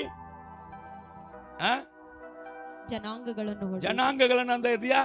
ಸೊ ರೈಟ್, ಜನಾಂಗಗಳನ್ನ ಪಾಪ ಅವ್ರು ಯಾಕೆ ಹೊರೀತಾರೆ? ವಿರೋಧಿಗಳನ್ನ. Hallelujah, praise the Lord. ವಿರೋಧಿಗಳನ್ನ ಹೊಡೆಯುವುದಕ್ಕಾಗಿ ಓದು.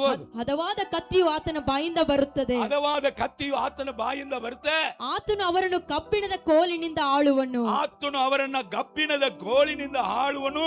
ಆತನು ಸರ್ವಶಕ್ತನಾದ ದೇವರ ಉಗ್ರ ಕೋಪವೆಂಬ ದ್ರಾಕ್ಷೆಯ ತೊಟ್ಟಿಯಲ್ಲಿರುವುದನ್ನು ತುಳಿಯುತ್ತಾನೆ. ಆತನ ತೊಡೆಯ ಮೇಲಿನ ವಸ್ತ್ರದಲ್ಲಿ ರಾಜಾದಿರಾಜನು ಕರ್ತನು ಎಂಬುದಾಗಿ ನಮ್ಮ ಅರಸನಾಗಿರುವಂತ ಯೇಸು ಕ್ರಿಸ್ತನಿಗೆ ಹೆಸರು ಉಂಡೆಯ. ಹಲ್ಲೆಲೂಯಾ. ಈ ಜಗತ್ತಲ್ಲಿ ಯೆರೂಸಲೇಮಲ್ಲಿ ಗರಿಗಳ ಹಬ್ಬವನ್ನ ಕೈಯಲ್ಲಿ ಹಿಡಿದುಕೊಂಡು ದೇವರನ್ನ ಸ್ತೋತ್ರ ಮಾಡಿದವರು, ಹೊಸನ್ನ ನಮ್ಮನ್ನ ರಕ್ಷಿಸು ಅಂತ ಹೇಳಿದವರು ಸಿಲುಬೆಗೆ ಹಾಕ್ಸ್ಬಿಟ್ರು. ಯಾಕೆಂದ್ರೆ ಅವರಿಗೆ ಸತ್ಯ ಗೊತ್ತಿಲ್ಲ. ಆದ್ರೆ ನಾವು ಈ ಲೋಕದಲ್ಲಿ ಗರಿಗಳ ಹಬ್ಬವನ್ನ ಕೈಯಲ್ಲಿ ಹಿಡಿದುಕೊಂಡು ನೀವು ಹೋಸನ ಅಂದ್ರೂ ಕೂಡ ಒಂದು ನಿರೀಕ್ಷೆಯೊಂದಿಗೆ ಹೋಸನ ಅಂತ ಹೇಳಬೇಕು. ಏನು? ಬರೀ ಈ ಭೂಮಿಯಲ್ಲಿ ಗರಿಗಳನ್ನ ಕೈಯಲ್ಲಿ ತೆಗೆದುಕೊಂಡು ಹೋಸನ್ನ ಅಂತ ಹೇಳುವವನಾಗಿ ಅಲ್ಲ, ಪರಲೋಕದಲ್ಲಿ ಇದೇ ಹೋಸನ್ನ ಹಾಡನ್ನ ಒಂದು ದಿನ ಹಾಡಬೇಕಾಗುತ್ತೆ. ಆ ಗುಂಪಿನ ಮಧ್ಯದಲ್ಲಿ ನಾನು ಒಬ್ಬಳಾಗಿ ಗರಿಗಳನ್ನ ತೆಗೆದುಕೊಂಡು ಪರಲೋಕದಲ್ಲಿ ನನ್ನ ರಾಜನನ್ನ ಹೋಸನ್ನ ಅಂತ. Hallelujah, praise the Lord. ಈ ಭೂಮಿಯಲ್ಲಿ ಮಾತ್ರ ಹೇಳ್ರಿ, ಪರಲೋಕದಲ್ಲಿ ಈ ಹೋಸನ್ನ ಶಬ್ದ ಒಂದು ದಿವಸ ಕೇಳುತ್ತೆ. ಆ ದಿನವನ್ನ ಪ್ರಕಟಣೆ 7ನೇ ಅಧ್ಯಾಯ 9ನೇ ವಾಕ್ಯ 10ನೇ ವಾಕ್ಯವನ್ನ ಗಮನಿಸೋಣ. ಪ್ರಕಟಣೆ 7ನೇ ಅಧ್ಯಾಯ 9ನೇ ವಾಕ್ಯ 10ನೇ ವಾಕ್ಯ. ಇವುಗಳಾದ ಮೇಲೆ ಇಗೋ ಯಾರಿಂದಲೂ ಎಣಿಸಲಾಗದಂತ. ಇಲ್ಲಿ ನೋಡಿ, ನಿಮ್ಮನ್ನ ಬೈಬಲ್ ಓದದಿದ್ರೆ ಕೆಲವರು ನಿಮ್ಮನ್ನ ಮಂಡು ಮಾಡುವುದಕ್ಕೆ ಯೆಹೋವ ವಿಟ್ನೆಸ್ ಅಂತ ಬರ್ತಾರೆ. ಅವ್ರು ಏನಂತಾರೆ?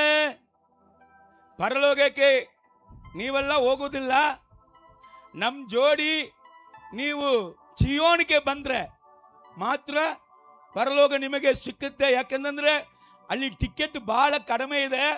1,24,000 ಜನ ಮಾತ್ರ ಪರಲೋಕ ಹೋಗ್ತಾರೆ. ನೀವೆಲ್ಲ ಪರಲೋಕ ಹೋಗಕ್ಕೆ ಆಗುದಿಲ್ಲ.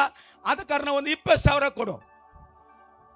ಇವನ್ ಪರಲೋಕ ಕರ್ಕೊಂಡು ಹೋಗೋದಿಗೆ ಈ 3 ಗಣಿಗೆ ಎಷ್ಟು ಕೊಡ್ಬೇಕಂದೆ? ಕೊಟ್ಟವ್ರು ಇದಾವ್ರ. ಇದ್ರ ಒಳಗಡೆ ಇದೀರ ಏನೋ ಗೊತ್ತಿಲ್ಲ. ಕೊಟ್ಟವ್ರು ಇದಾವ್ರ. ಇಲ್ಲೇ ಬೆಳಗಾಂಬಳೆ ಭಾಳ ಇದಾವ್ರ. ಹಲ್ಲೆಲೂಯಾ.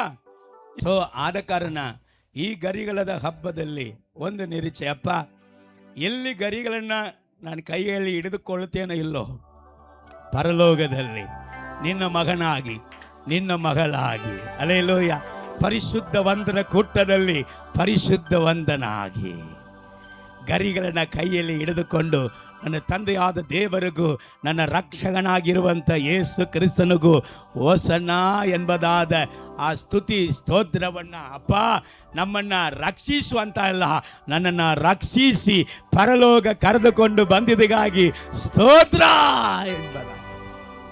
ಎರಡನೇದಾಗಿ ಹೇಳಿ ಮುಗಿಸ್ಬಿಡ್ತೇನೆ. ಕತ್ತೆ ಮರಿಯನ್ನ ಏನು ಮಾಡಂದ್ರು ದೇವರು? ಕರೆದುಕೊಂಡು ಬಾ ಅಂದ್ರು. ಕತ್ತೆ ಭಾಳ ಬುದ್ಧಿ ಉಳ್ಳದಲ್ಲ.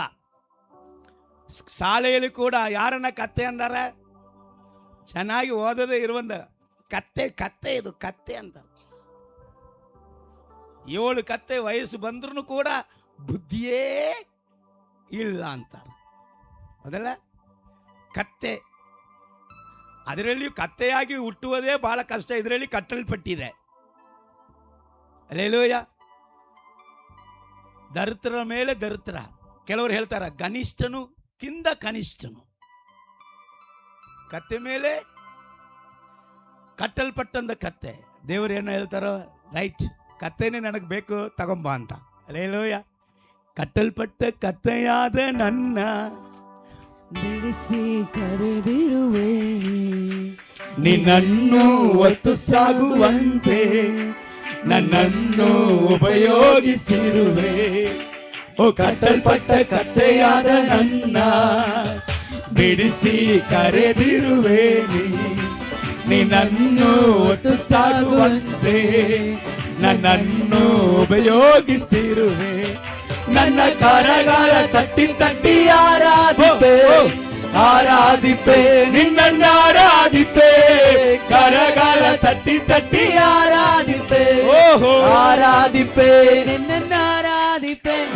ನಾರಾಧನೆ ನನ್ನ ಎಸೆಯ, ಕೊಂಡಾಡುವೆ ನನ್ನ ಎಸೆಯ. ಆರಾಧನೆ ನನ್ನ ಎಸೆಯ, ಕುಣಿದಾಡುವೆ. ಇಲ್ಲಿ ಕುಣಿಯವನನ್ನ ನೋಡಕ್ ಹೋಗ್ಬೇಡ, ಪರಲೋಕದಲ್ಲಿ ಕುಣಿಯಬೇಕು. ಅಲ್ಲೇಲೂಯ. ಇಲ್ಲಿ ಸಿನಿಮಾಕಾರನ ತನಕ ಕುಣಿಯುವವನು ಪರಲೋಕ ಬರಂಗಿಲ್ಲ. Alleluia, alleluia. ಕುಣಿಯೋದಾದ್ರೂ ನೀವು ಕುಣಿಯವನಿಗೆ ಹೇಳ್ಬೇಕು, ಹೇಳ ನೀವು ಕುಣಿ.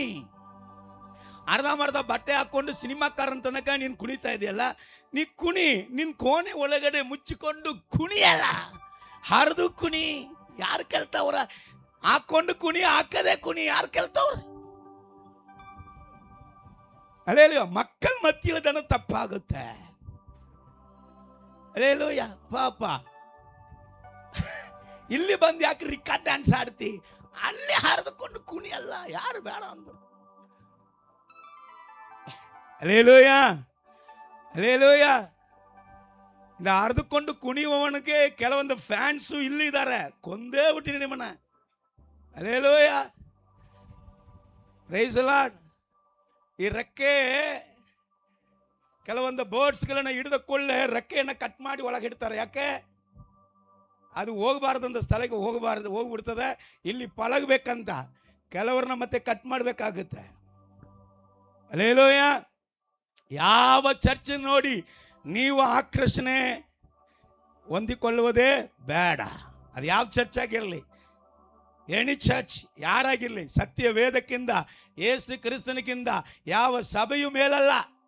ಈ ಸತ್ಯ ವೇದವೇ ಮೇಲು. Hallelujah, praise the lord. ಯಾರು ನೋಡಿ ಏನಾಗಬಾರ್ದು? ಆಕರ್ಷಣೆಗೆ ಒಳಗಾಗಬಾರ್ದು. ದೇವರ ನಾಮಕ್ಕೆ ಸ್ತೋತ್ರ. ಅಲ್ಲೇಲೂಯ. ಇಲ್ಲಿ ಕತ್ತೆಯನ್ನ ದೇವರು ಏನ್ ಮಾಡ್ತಾ ಇದಾರೆ? ಕರ್ಕೊಂಬರ್ತಾರೆ. ಅದು ಕಟ್ಟಿ ಇಟ್ಟಿತ್ತು. ಈಗ ಅದನ್ನ ಕರ್ಕೊಂಬಂದಾಗ ಯೇಸು ಅದರ ಮೇಲೆ ಹತ್ತಿ ಕುಂತ ಕೂಡಲೇ ಎಲ್ಲವನ್ನು ಬಟ್ಟೆನ ಹಾಕ್ತಾ ಇದ್ದಾನೆ. ಅದು ನೋಡ್ತಾ ಇದೆ, ಏನು ನಡೀತಾ ಇದ್ರೆ ನನ್ನ ಜೀವನದಲ್ಲಿ. ಎಲ್ಲರೂ ಏನಾಗ್ತಾ ಇದಾರೆ? ಎಲ್ಲ ಗರಿಗಳನ್ನು ತಗೊಂಡು ಹಾಕ್ತಾ ಇದಾರೆ. ಓಸನ ಓಸನ ಅಂತಾರೆ. ಈಗ ಕತ್ತೆಗೆ ಹೆಮ್ಮೆ ಬಂದಿರ್ತದ ಇಲ್ವಾ? ವಾವ್,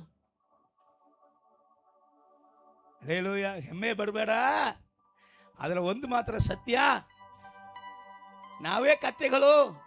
ಯೇಸುವನ್ನ ಎಲ್ಲಿ ತನಕ ಒತ್ತುಕೊಂಡಿರ್ತೇವೋ ಅಲ್ಲಿ ತನಕ ಶುಭವು, ಕೃಪೆಯು, ಮಹಿಮೆಯು, ಘನತೆಯು, ಮಾನವು, ಮರ್ಯಾದೆಯು ನಿನ್ನನ್ನು ನನ್ನನ್ನು ಹುಡುಕೊಂಬರುತ್ತೆ. ಹಲ್ಲೆಲೂಯ. ಆತನ ಮೇಲೆ ಇರುವ ತನಕ ನಮಗೆ ಮಹಿಮೆ ಉಂಟು. ಆತನನ್ನ ಯಾವಾಗ ಕೆಳಗೆ ಇಳಿಸ್ಬಿಡ್ತೇವೋ ಮತ್ತೆ ಅದು ಕತ್ತೆ, ಏನಕ್ಕೂ ಬಾರದಂತೆ ಕತ್ತೆ ಆಗಿಬಿಡ್ತದೆ. ಜೀವಮಾನವಲ್ಲ. ಒಂದು ಎರಡು ವಿಷಯ ಕಲಿಬೇಕು. ಒಂದು, ಅಪ್ಪ ಇಲ್ಲಿ ಅಲ್ಲ ಗರಿಯನ್ನ, ಅಲ್ಲಿ ನಿಂತುಕೊಂಡು ನಿಲುವಂಗಿಯನ್ನು ತೊಡಿಸಿಕೊಂಡು ನಾನು ನನ್ನ ದೇವರ ಸನ್ನಿಧಾನದಲ್ಲಿ ಗರಿಗಳನ್ನು ಕೈಯಲ್ಲಿ ಹಿಡಿದುಕೊಂಡು ಸ್ತುತಿಸುವವನಾಗಿ ಇರಬೇಕು. ಇನ್ನೊಂದು, ಈ ಭೂಮಿಯಲ್ಲಿ ಇರುವಂಥ ಎಲ್ಲ ದಿನದಲ್ಲಿಯೂ ಪ್ರಾಣ ನಿನ್ನ ಕಡೆಗೆ ಬರುವ ತನಕ ನಿನ್ನನ್ನು ಒತ್ತುಕೊಳ್ಳುವಂತೆ ಕತ್ತೆಯಾಗಿರಬೇಕು. ಹಲ್ಲೆಲೂಯ.